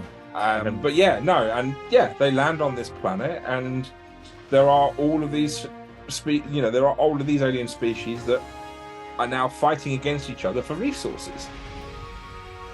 But for me, this episode, the highlight for me was Mariner. Yeah. And I mean, again, this is a testament to the writers and how well they know Star Trek, how they so beautifully linked an obscure, well, I wouldn't say obscure, but lovable character from Lower Decks, Season 7, linked it with Mariner, and then also linked it with Locarno. You mean, it's not Lower Decks, that's The Next Generation. No, that's the episode Lower Decks, from Season 7. Right, yes, it's the episode Lower Decks. Sorry, the way you made it, the way you said it. Yeah. Sound like we're talking about Lower Decks Season 7. Wait, you've seen 3 seasons ahead of us? What's wrong with you, man? It blew my mind, and it was beautiful the way they did it, because when you think about it, yes, Mariner and Sito would roughly be about the same age in 2380, 2381, so they would have been at the academy together. And we realised that the root of Mariner's issues, the core of her being self-destructive, is that Sito was an ensign. She was sent on an away mission to be a spy. Yeah. She was killed by Cardassians, and Mariner does not want to be put in a position where she sends her friends to die, so she sabotages every promotion she has. And Starfleet was about exploring strange new worlds, studying botany, studying plants, and science. Essentially, we are not there for war, and it's really sad to think that Mariner wanted to be a captain, and she wanted to be a scientist, and she wanted to. She was a Xeno. Was it a Xeno? Not an archaeologist. It was a Xeno anthropologist. That Which was her happened to be major. the same thing as Michael Burnham, just as a side note. Yeah. Yeah, and Michael Burnham was a xenoanthropologist in season 1 of Discovery. But it's the fact that that's what she wanted to do, and she modelled herself over Sito, and her life took a dive when she found out that this person who she revered and loved as a friend died, and then all the way through her Starfleet career, because this is 13 years, like in the TNG era, this is 13 years of wow, we have had Cardassians, Borg, Dominion, and she has seen so much. And then this is my first gripe with this episode. Ooh, do tell. So we have this wonderful scene where they've just got through the glass rain. Stabbed again. Yeah, but don't forget, I mean, Neptune's supposed to have glass rain, or ice rain. But anyway, so you get through this again, and she's, her and the Klingon, I can't remember his name, but they're having a heart-to-heart. She opens up, and she just happens to casually mention Sito. Now, the way that it's put into this episode it to me came across as a complete and utter afterthought, and they've shoved the name in for the sake of shoving a name in. However, bear with me, and it also ages Mariner significantly, because we're talking 13 years here. Now, a lower decker normally would get through academy and everything age of 18, 19. They did question this, though, in one of the earlier episodes, because when Mariner mentioned that she was posted on DS9, do you remember when she broke one of Worf's swords? Yeah. And then Boimler just said, just how old are you? Now, Tawny Newton in real life is 40. Yeah. And I did the math. No way does she look 40. No, she's incredible. But I did the maths on this last week, and I said... I don't know where I said it, but I was sat there because it was racking my brain, and I was like, she's 32, 33 years old. At least, yeah. At least, and she's an ensign. So Brad Boimler and everyone like that, or 18, they're in 19. Early 20s, I would say, at the very most, early 20s. Yeah. Because you think 3 years at the academy, and then they've been on the Cerritos for a year or two. So I would say 20... Yeah, so but that still makes her at least 10 years older. At least 10 years older. Yeah. And that's the kind of... The way that the character is written makes her sound like she is the same age as everyone else. The way that she acts and the way that the character is written, you would forget that she is 10 years older than Boimler. But... it also plays into the case of she is an ensign because she's been demoted. Right. She just wants to be... Yes, she is immature. She just wants to be a lower decker. She doesn't want the responsibility. And obviously, anyone who has friends who... It's going to sound really mean, but it's... If you have friends who... They left school, didn't go to college... Yep. And then you have friends who left school and went to college, and you compare them, there's that degree of emotional maturity because they've moved on and they've moved up.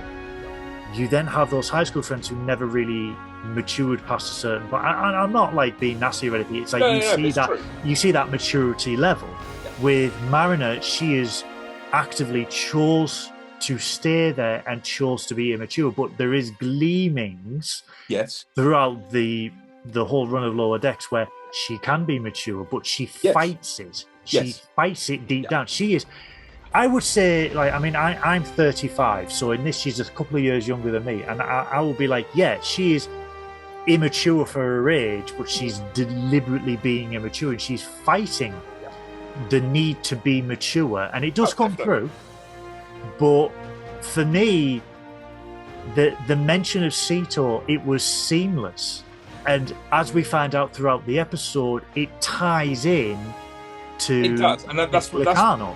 And as I said, what I said in my episode last week was I felt that they threw, and I don't necessarily feel that now. Now I've seen episode 10. Yeah.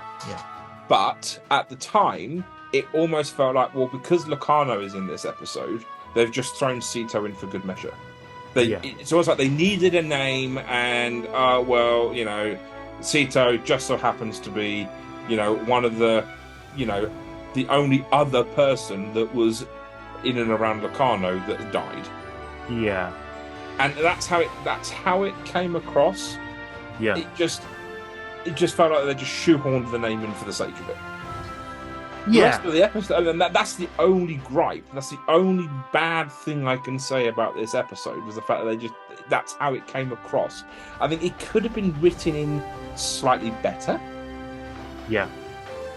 And I think if it'd been written in slightly different, and I think if we'd had maybe some flashback, like we saw this week, not maybe to that level, but a little bit of flashback, I think that would have helped.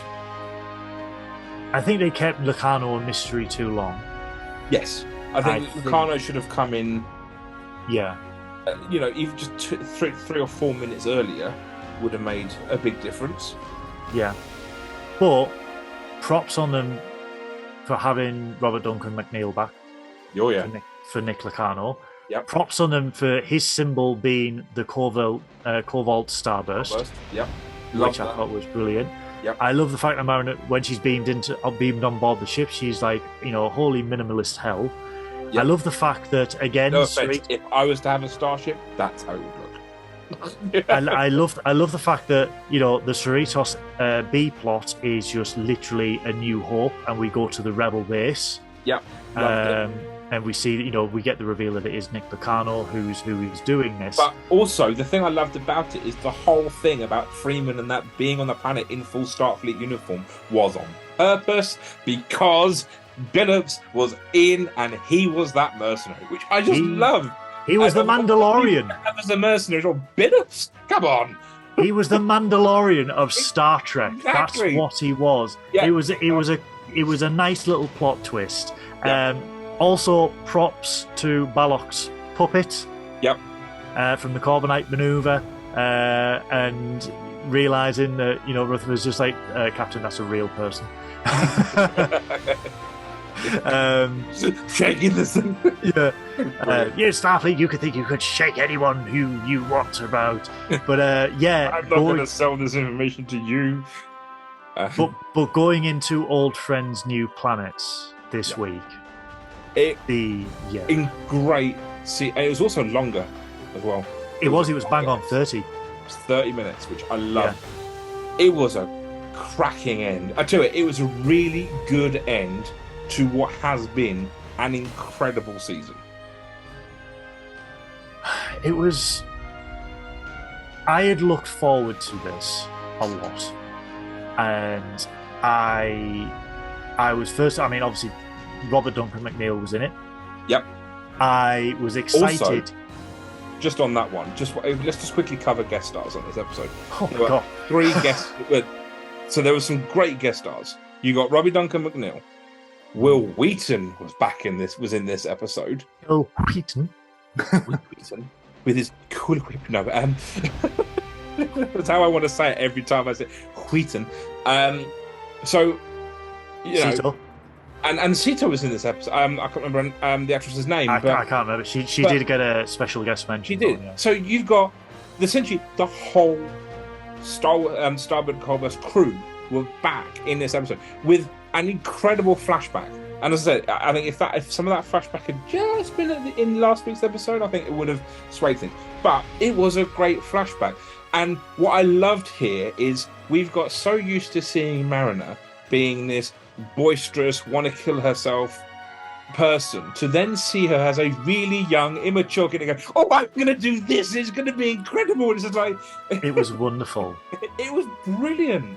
It really was. And if anyone's been in a job, I mean, I've been in this situation where you've gone into a job and you are full of hope and you are full of optimism and you are bubbly, and then 10 years later 10 years later, you just like, if this place burned down tomorrow, I would actually be over the moon. I could sleep.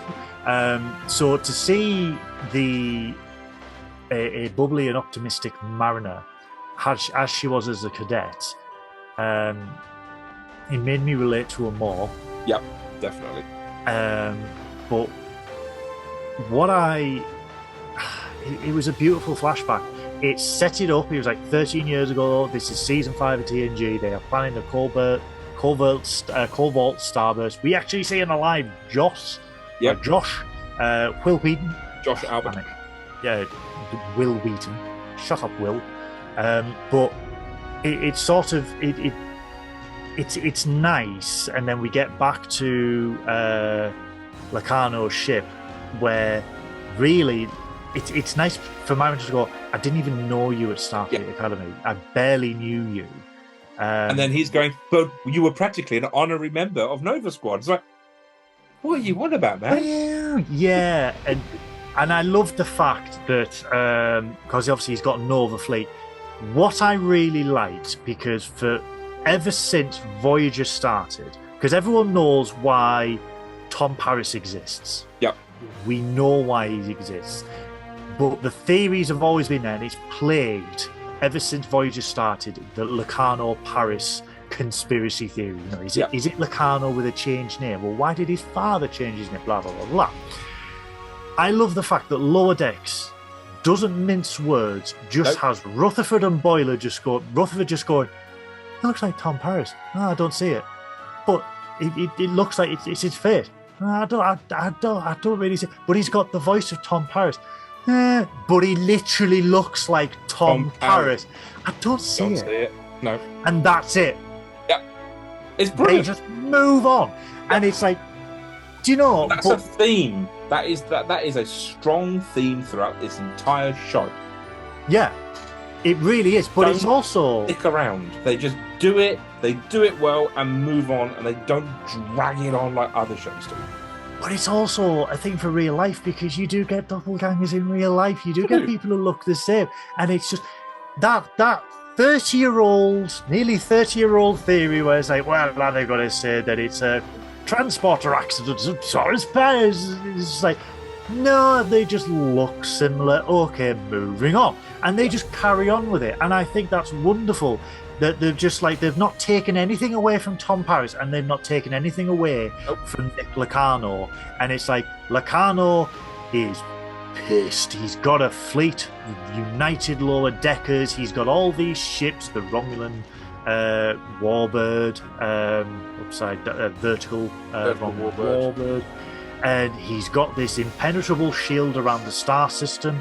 How he's done essentially a Dyson sphere around the star system, I don't know. Binars, that's all I'm going to say on that one. Well, Trinars, yeah. But I love the fact he's summoning everyone in the quadrant, all these lower deckers, all these underappreciated people. Do you hate being ignored by your superiors? Come and join me in this own silly boss. Star system that's covered with this impenetrable shield. Be your own boss. Join Nova Fleet. You know, again, for the British viewers, the Avon of Star Trek. Be your own boss. We'll give you a starter kit. This is not a pyramid scheme. Where for you? Wink. But it's again a nice little A/B plot with this one, where they need to find a way to penetrate this, this shield. Yep. The Cerritos goes to Orion. The second visit to Orion. Yep. And Mariner is trying to find a way to escape. Well, he's got a Genesis device. So he's got the Genesis device that we saw earlier on in season 5, season 6. Sorry. Season 4. Sorry, episode 6. Oh, episode 6. Yeah. Sorry. The Ferengi Genesis device. Ferengi Genesis device that happens to have a paywall. That was hilarious. Deactivate, insert 2 strips. You put a paywall on a bomb? I loved that. And I thought it was brilliant that Mariner, that he's on this call, this Zoom call to the quadrant, as I was going to call it. It's the only way I could describe it. But anyway, so he's on this subspace communication with the entire quadrant, going, "Come and join me." Raise your hand if you want to join. He's got this Genesis device. He's essentially kidnapped Mariner to a point. Yeah. And Mariner's like, and then he goes, now, and I've got Beckett Mariner here. Go on, tell them all about it. And then she goes, no, fuck you. Grabs the Genesis device. Yeah, she just runs. And happens to go onto a ship that we very rarely see, which is Steam Runner. Steam Runner class. Guys, when we're on about facade ramp scoops and windows, the Steam Runner class is like, you don't want a quarter on this ship.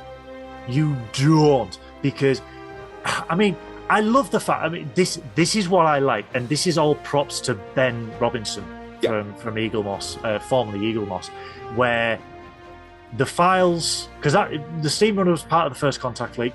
Yep. The files were lost by Foundation and ILM. So it was never ever recreated. So we never ever saw it outside of Star Trek First Contact. No, yeah, exactly. It's a really, really quirky, wonderful little show. I mean, I covered the model. Obviously, I've got a model. I've got a wall of bankruptcy, as I call it.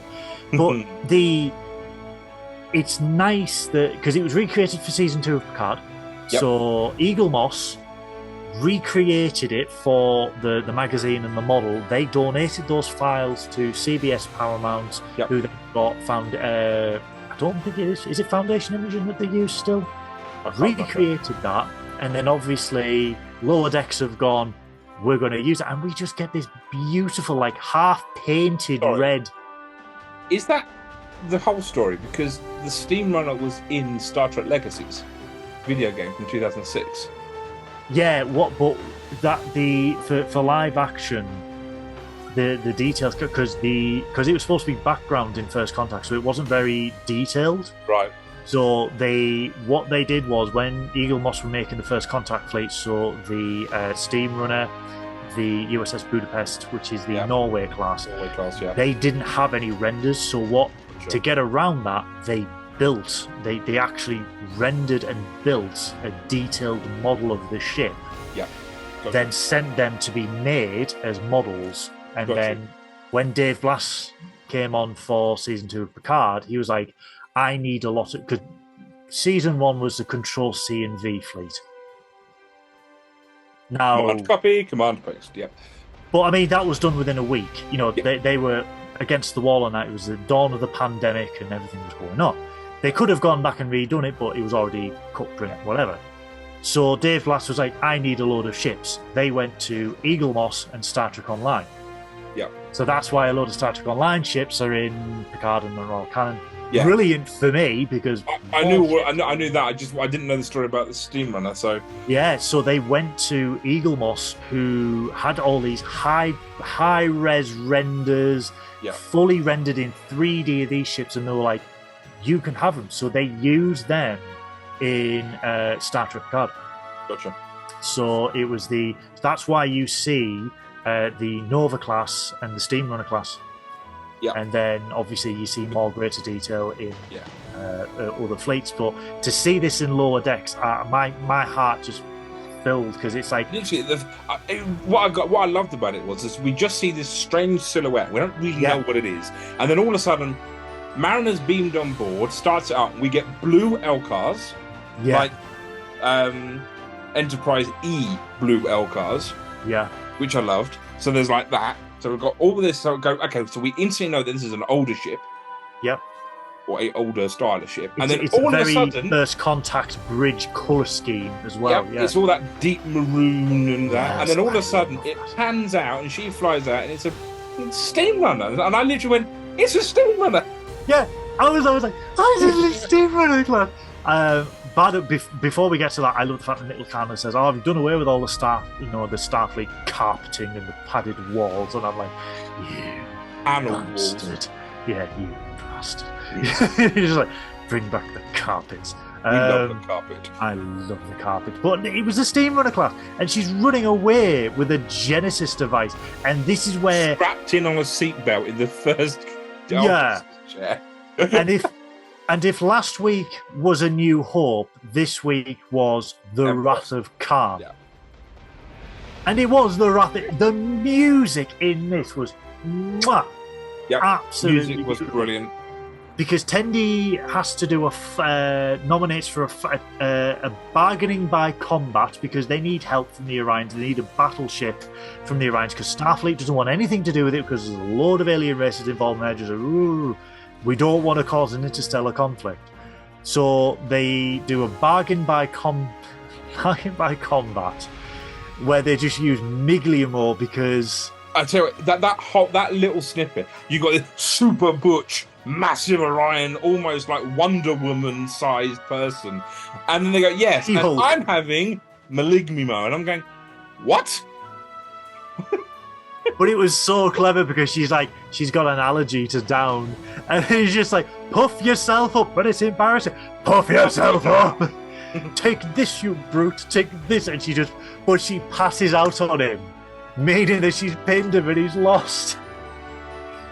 So Tendi, after the mission, after she saved stuff, has to go back to the Orions to serve under a sister. Which I'm not happy about, by the way. No, and they do get a starship, but it is an absolute wreck. And then you get Rutherford and Levick having a massive argument on how to restore this starship. What are the priorities? And Tillin goes, I've got an idea on how to solve this conundrum. Hang on. And of all the people to suggest it, Tillin. He's warming to it. The Twains. The twin twins are back. The twin twins. And it's like, we have arrived at an amicable situation, I do declare. I love that.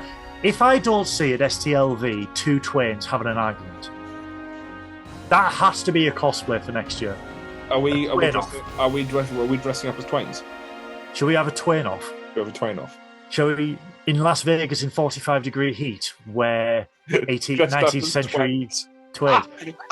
I could totally do that. Those who don't know, Mike 1 and Mike 2 are going to Star Trek Las Vegas next year. That's right. It's when podcasts collide. Yes. But we're going to have my co-host costume. I will keep a secret. All I'm going to say is he needs to be careful because he will melt. Yes. So a lot of air conditioning and fans are going to be needed to support him in his transport to the Rio to STLV. But I think we should have a twin. Or a bucket, one of the two. There is a bucket involved, but that's all I'm going to say. That's all I'm going to say, and it's not Odo. No, but yeah, so they solve this dilemma of how to restore the ship with a twin twain off. And I love the fact that Freeman just goes, why does this always work? Because what was it? It was an illogical situation helps with logical ideas or something. Yeah, like that. I love that. I thought that's brilliant. I just loved it. I just thought that was absolutely brilliant. Outside of the box thinking, guys, always works. In real life, it always works. And then so you go from that. So you've now got Mariner on the run from the rest of Nova Fleet. Happens to go into this planet with this orbiting ion storm. Yeah, with this weird. Kind of. Do you know what the debris looked like to me? Oh yes, yeah. The debris. It looked like COVID-19. I'm going to say Titan AE. Yeah, true. But I do think let's hide in a pandemic. Yeah, let's not. Yeah, it did look like really did. But I saw it because she hides, and then when they can't find her, they leave, and then she finds an uninhabited because she makes a decision that she can't outrun them, so she's just going to decimate. Yeah. So she needs to find an uninhabited planet. So they find one. So she finds one and she blasts out with this gorgeous steam runner class ship, only to find Boba Fett in a vertical warbird has decloaked and gone after her. Flying out of the ice field from Titan AE, Creed blaring in the background as she does it. This is where Wrath of Khan starts to kick in. Yep. For a lot of people. The Cerritos arrives with acting Captain Boimler in charge. Which I loved. I thought that was absolutely brilliant.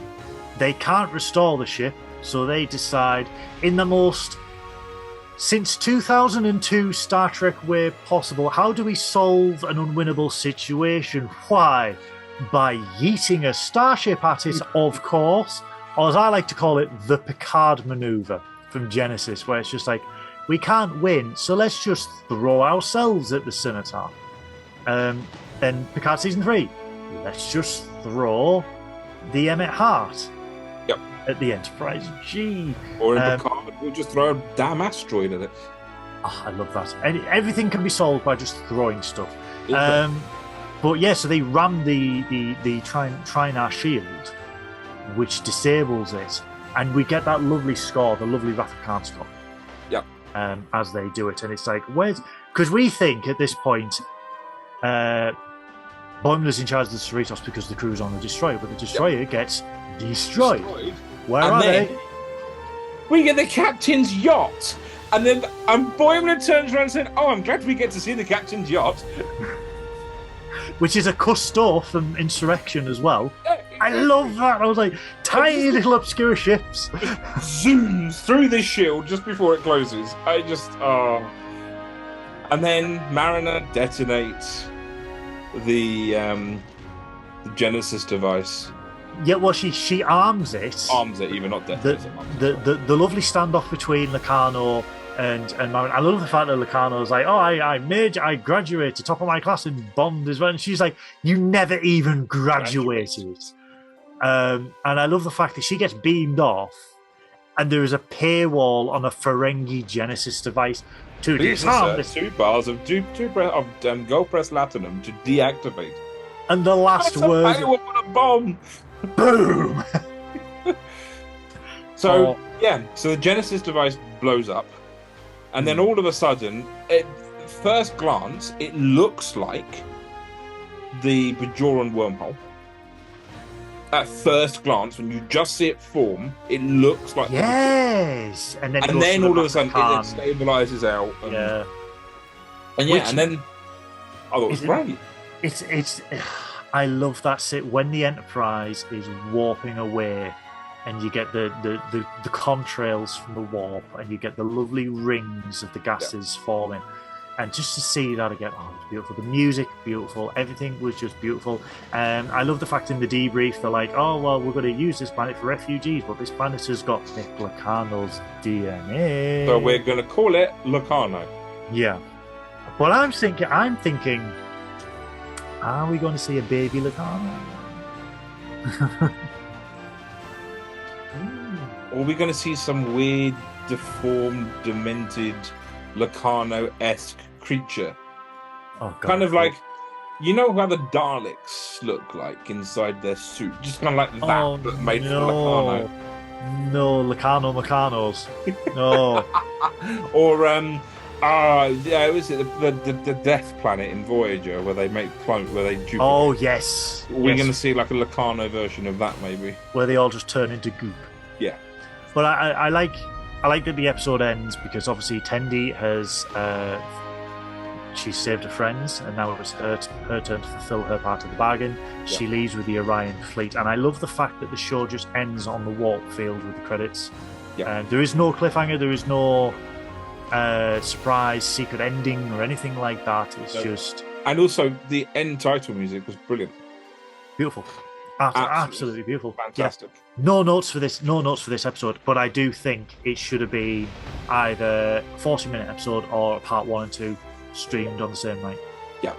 And that's the only kind of negative bit on this episode is I think the fact that it should have been a proper two-parter, because it doesn't even say to be continued or anything like that. So if you happen to have missed the fact that Mike McMahon had turned around and said it's a two-parter, yeah, I think people would never have got that.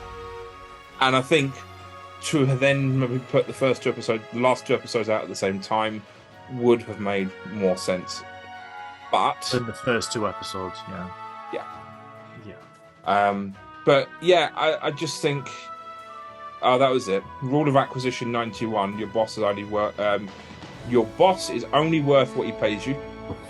And Acquisition 289. Shoot first, count profits later. I'm just gonna Trek verify this. So 91 to 89. No. No. We only go up. We only go up to. I mean, this was. Come on, guys. This was 1997, but we go up to Rule 285. No good deed ever goes unpunished. Yeah. But then we get rule. That must mean then that there's new rules of acquisition. Well, I mean, we've got Grand Negus' Zect revised rules of acquisition. This 1A. might be Grand Negus Rom's revised acquisition. Yeah, exactly. So you do get in the official fact files. There you go. The Zect revised focus use. There we go. Zect revised rules there. So there's nothing saying that Rom has not carried on Zek's novel work and revised the rules. But the tidbits about this episode. Oh, go ahead. So this episode was written by Mae Darman, who was previously Mike McMahon's assistant, and prior to that was Alex Kurtzman's assistant on Discovery. Ooh. It's also her first script credit. Her first script credit, was on Solar Opposites. But this is a good credit to have for a Star Trek episode. This is a fantastic. The episode did start, and this is a first, I think, for Lower Decks, where it did say previously on Star Trek Lower Decks. Yes, it did. Which I think is a first. Yes, because Ransom did the previously for it as well, Jerry O'Connell. Yes, it actually did. Yes, because the last was it the last episode 9 had the to be continued on it as well. No. Are you sure? No, it did. Episode 9. Yeah, had a to be continued. Very best of both worlds. Yes. Yeah. But it was I mean, on a whole, it was a fantastic season, and again, they just go into references and they just use them. They don't make a song and dance about it because something else that we've missed. When Locarno's making his speech, you can see the reactions of a bunch of other vessels throughout the quadrant. One of which is the Free Spirit, which has got Petra Yes, the archaeologists. Yes. Yep. So we see an that Andorian ship. Yep. The ship Mariner takes from Nova Base was the Steamrunner class, which we already discussed. It's the USS Pissarro, NCC 52670, which is not to be confused with the Gagarin class Pissarro. I mean 5-3, that is a very old ship. Yeah. But also both ships were named in honour of Star Trek artist Fabio Pissarro, who sadly passed away last year. Yeah, which I thought was a nice. I do love that. We had it in season 3 of Picard. We had a USS Pulaski. Yeah, we had USS Pershing. Mariner refers to the ship as an old tub, but Steamrunners was seen on active duty in over the previous decade in First Contact, Voyager, and one will still be active 20 years after the episode, as we see in season 3 of Picard. But it's still, 5-3, if you look at the registries for ships, that is quite old. 5-2. 5-2. Yeah. So that is quite, you're looking at 2350s. For that, if you go for most Trekkies thing of naval registrations, because Galaxy class was the 7 series. Yep. Akira class, which is the USS Adequate, that's 6 series. Yep. So it's one. 5, then. Yeah, so it is an old ship. Yeah. So if you think by the 2380s, that's already 30 years old. And then to have one go through another 20 years later, for season 3 of Picard. Well, these ships are built to last. Galaxy class was designed to last 100 years. Oh. Excelsior class went over 100 years, as we saw last season when they refitted the Excelsior class ship with Sovereign cells. No offense to Doug Drexler, he's an incredible man. I'm sorry, but I hate that ship. It's hideous. Oh. Anyway, you're gonna have that. You're gonna buy that. Sue me. The Trinar shield and Locarno's bridge crew reveals that Binars also work as trios, which is something we've never seen before. Trinars. Yep. as noted by Mariner when she says, "Oh yeah, the 3 binars, right? You can have 3 binars." Mm-hmm. So there we go. So those are my little tidbits, which I have to say, courtesy to TrekMovie.com, which is where I have pulled them from. Thank you guys, because your work is incredible. Those little random tidbits. Yeah, Trek Movie, love you guys to bits. But yeah, as I said, the whole season has just been fantastic. It's so nice to have light-hearted Star Trek, because I do feel sometimes it's taken way too seriously. Mm-hmm.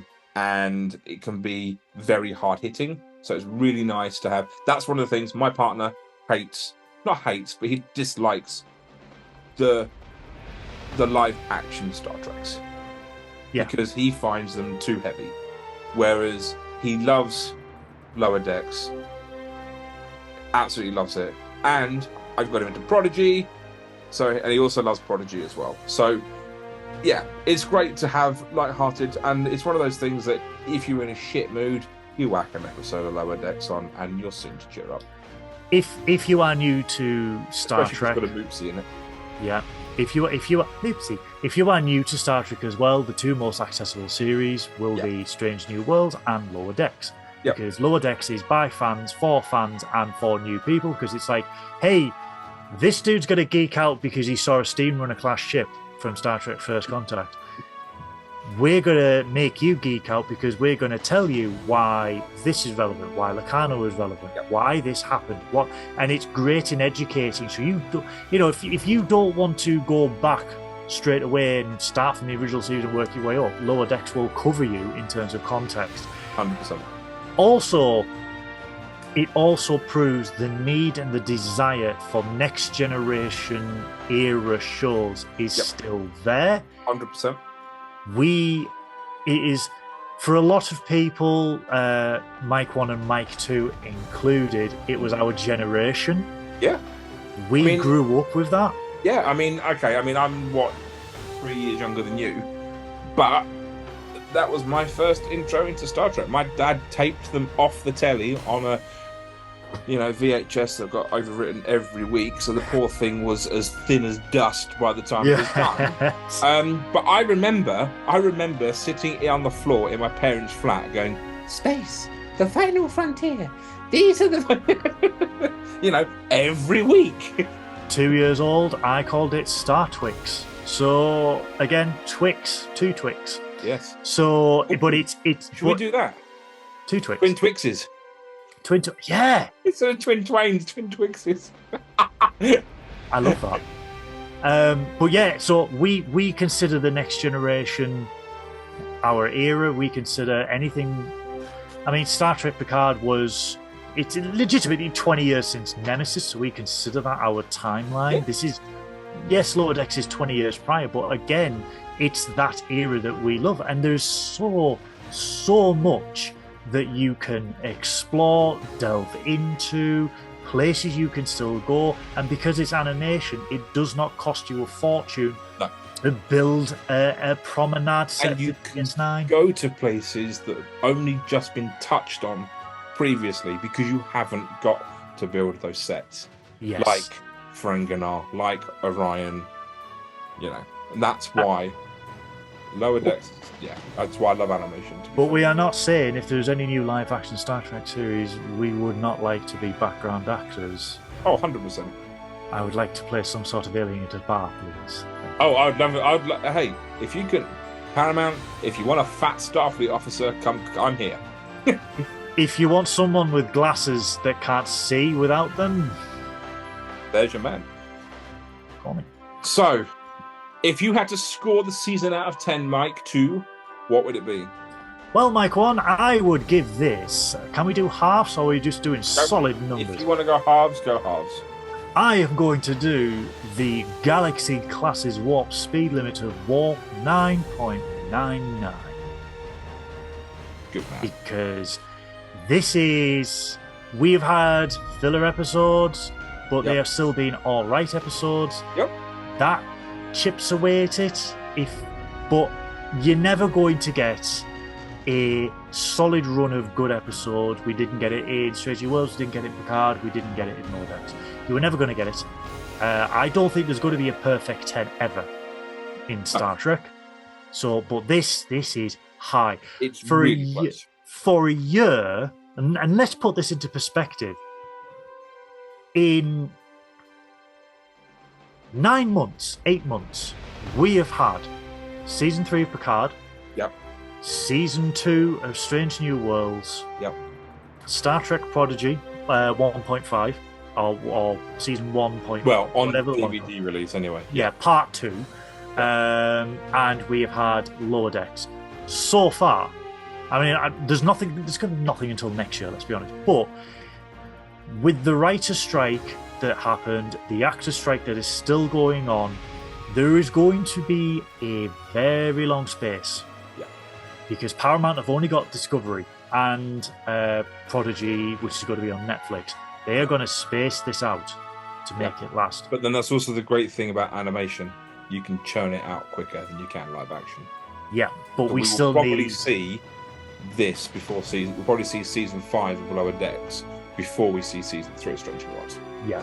As long as the actors get what they have duly deserved, we will see it before any more live action Star Trek. But if this is the year and they say we're going to have, apart from Discovery, nothing new until 2025, it's a way to end on a high, and we could say we have had. I mean, Discovery is considered the black sheep of Star Trek. It's very divisive. Yep. We know with our fans, it's very divisive with people.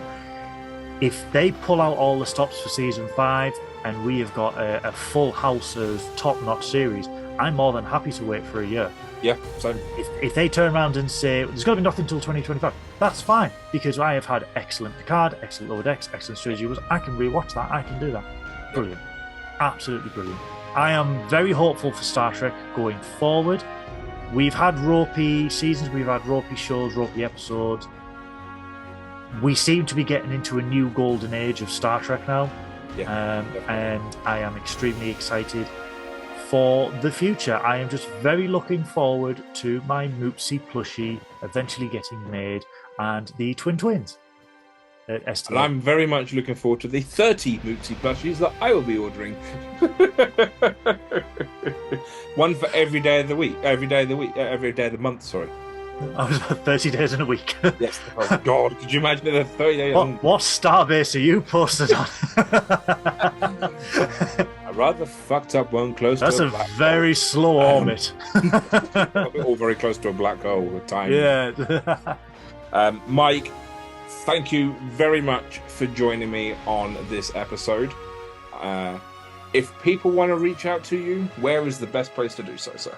My days, if you want to reach out to me, I'm on Twitter, X, or whatever Elon Musk has decided to call it this week, at Goodwill None.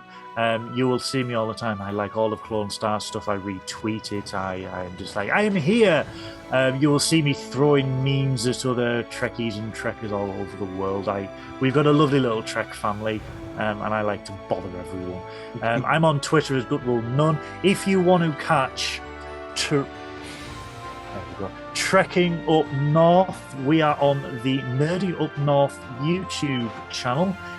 We are a little series of shows that branch into all things nerdy. So we have a general podcast that covers movies and TV shows. We have a monsters podcast that's covered universal monsters, monsters from sci-fi, monsters from horror, monsters from other random things that one of my friend Sammy does, which is wonderful. And we've got Twitch as well. We do like to play games. So if you want to see me, probably don't see last week's Twitch because I dressed like a goth, but I have fun. It's a laugh. We're a lovely little community on Facebook if you want to join Nerdy Up North. The Nerdy Up North community, we have a laugh. We connect with people all over the world. And it's allowed me to meet wonderful people like Mike One, like Joseph. It's been amazing to see 8 months of my life change in a dramatically wonderful way and connect with people. And now I'm going to Las Vegas to have a twain off. Do you know what? Who would have predicted that? I know. I'm in the same boat as you. If you'd said to me in January of this year that I would be hosting my own podcast show and co-hosting with some incredible people, I would have told you to get a grip. Please, if you are coming to Las Vegas, come and sell us. Sorry, my system's rebooted. Sell us? No, please don't sell me. Come and I'm on offer. Come and say hello. I will have Trekking Up North t-shirts. I will have stickers. Just come and say hello. I will film you for Trekking Up North. I just want to meet as many lovely people as possible who love Star Trek. I want to embrace the love of Star Trek with all you guys. I just think it's been an incredible journey this year to meet you all and to do this. And now I'm the captain of a rundown Akira class starship that gets drunk on a Friday night and reviews Star Trek. Yeah. Awesome. Mike, thank you so much for your time. This has been awesome. Thanks to everyone else for watching and listening to this episode. Of course, you can catch up with more Clone Star Pod at clonestarpod.com, where there are blogs and fan art created by you, our wonderful fans. Thanks, guys. Live long and prosper.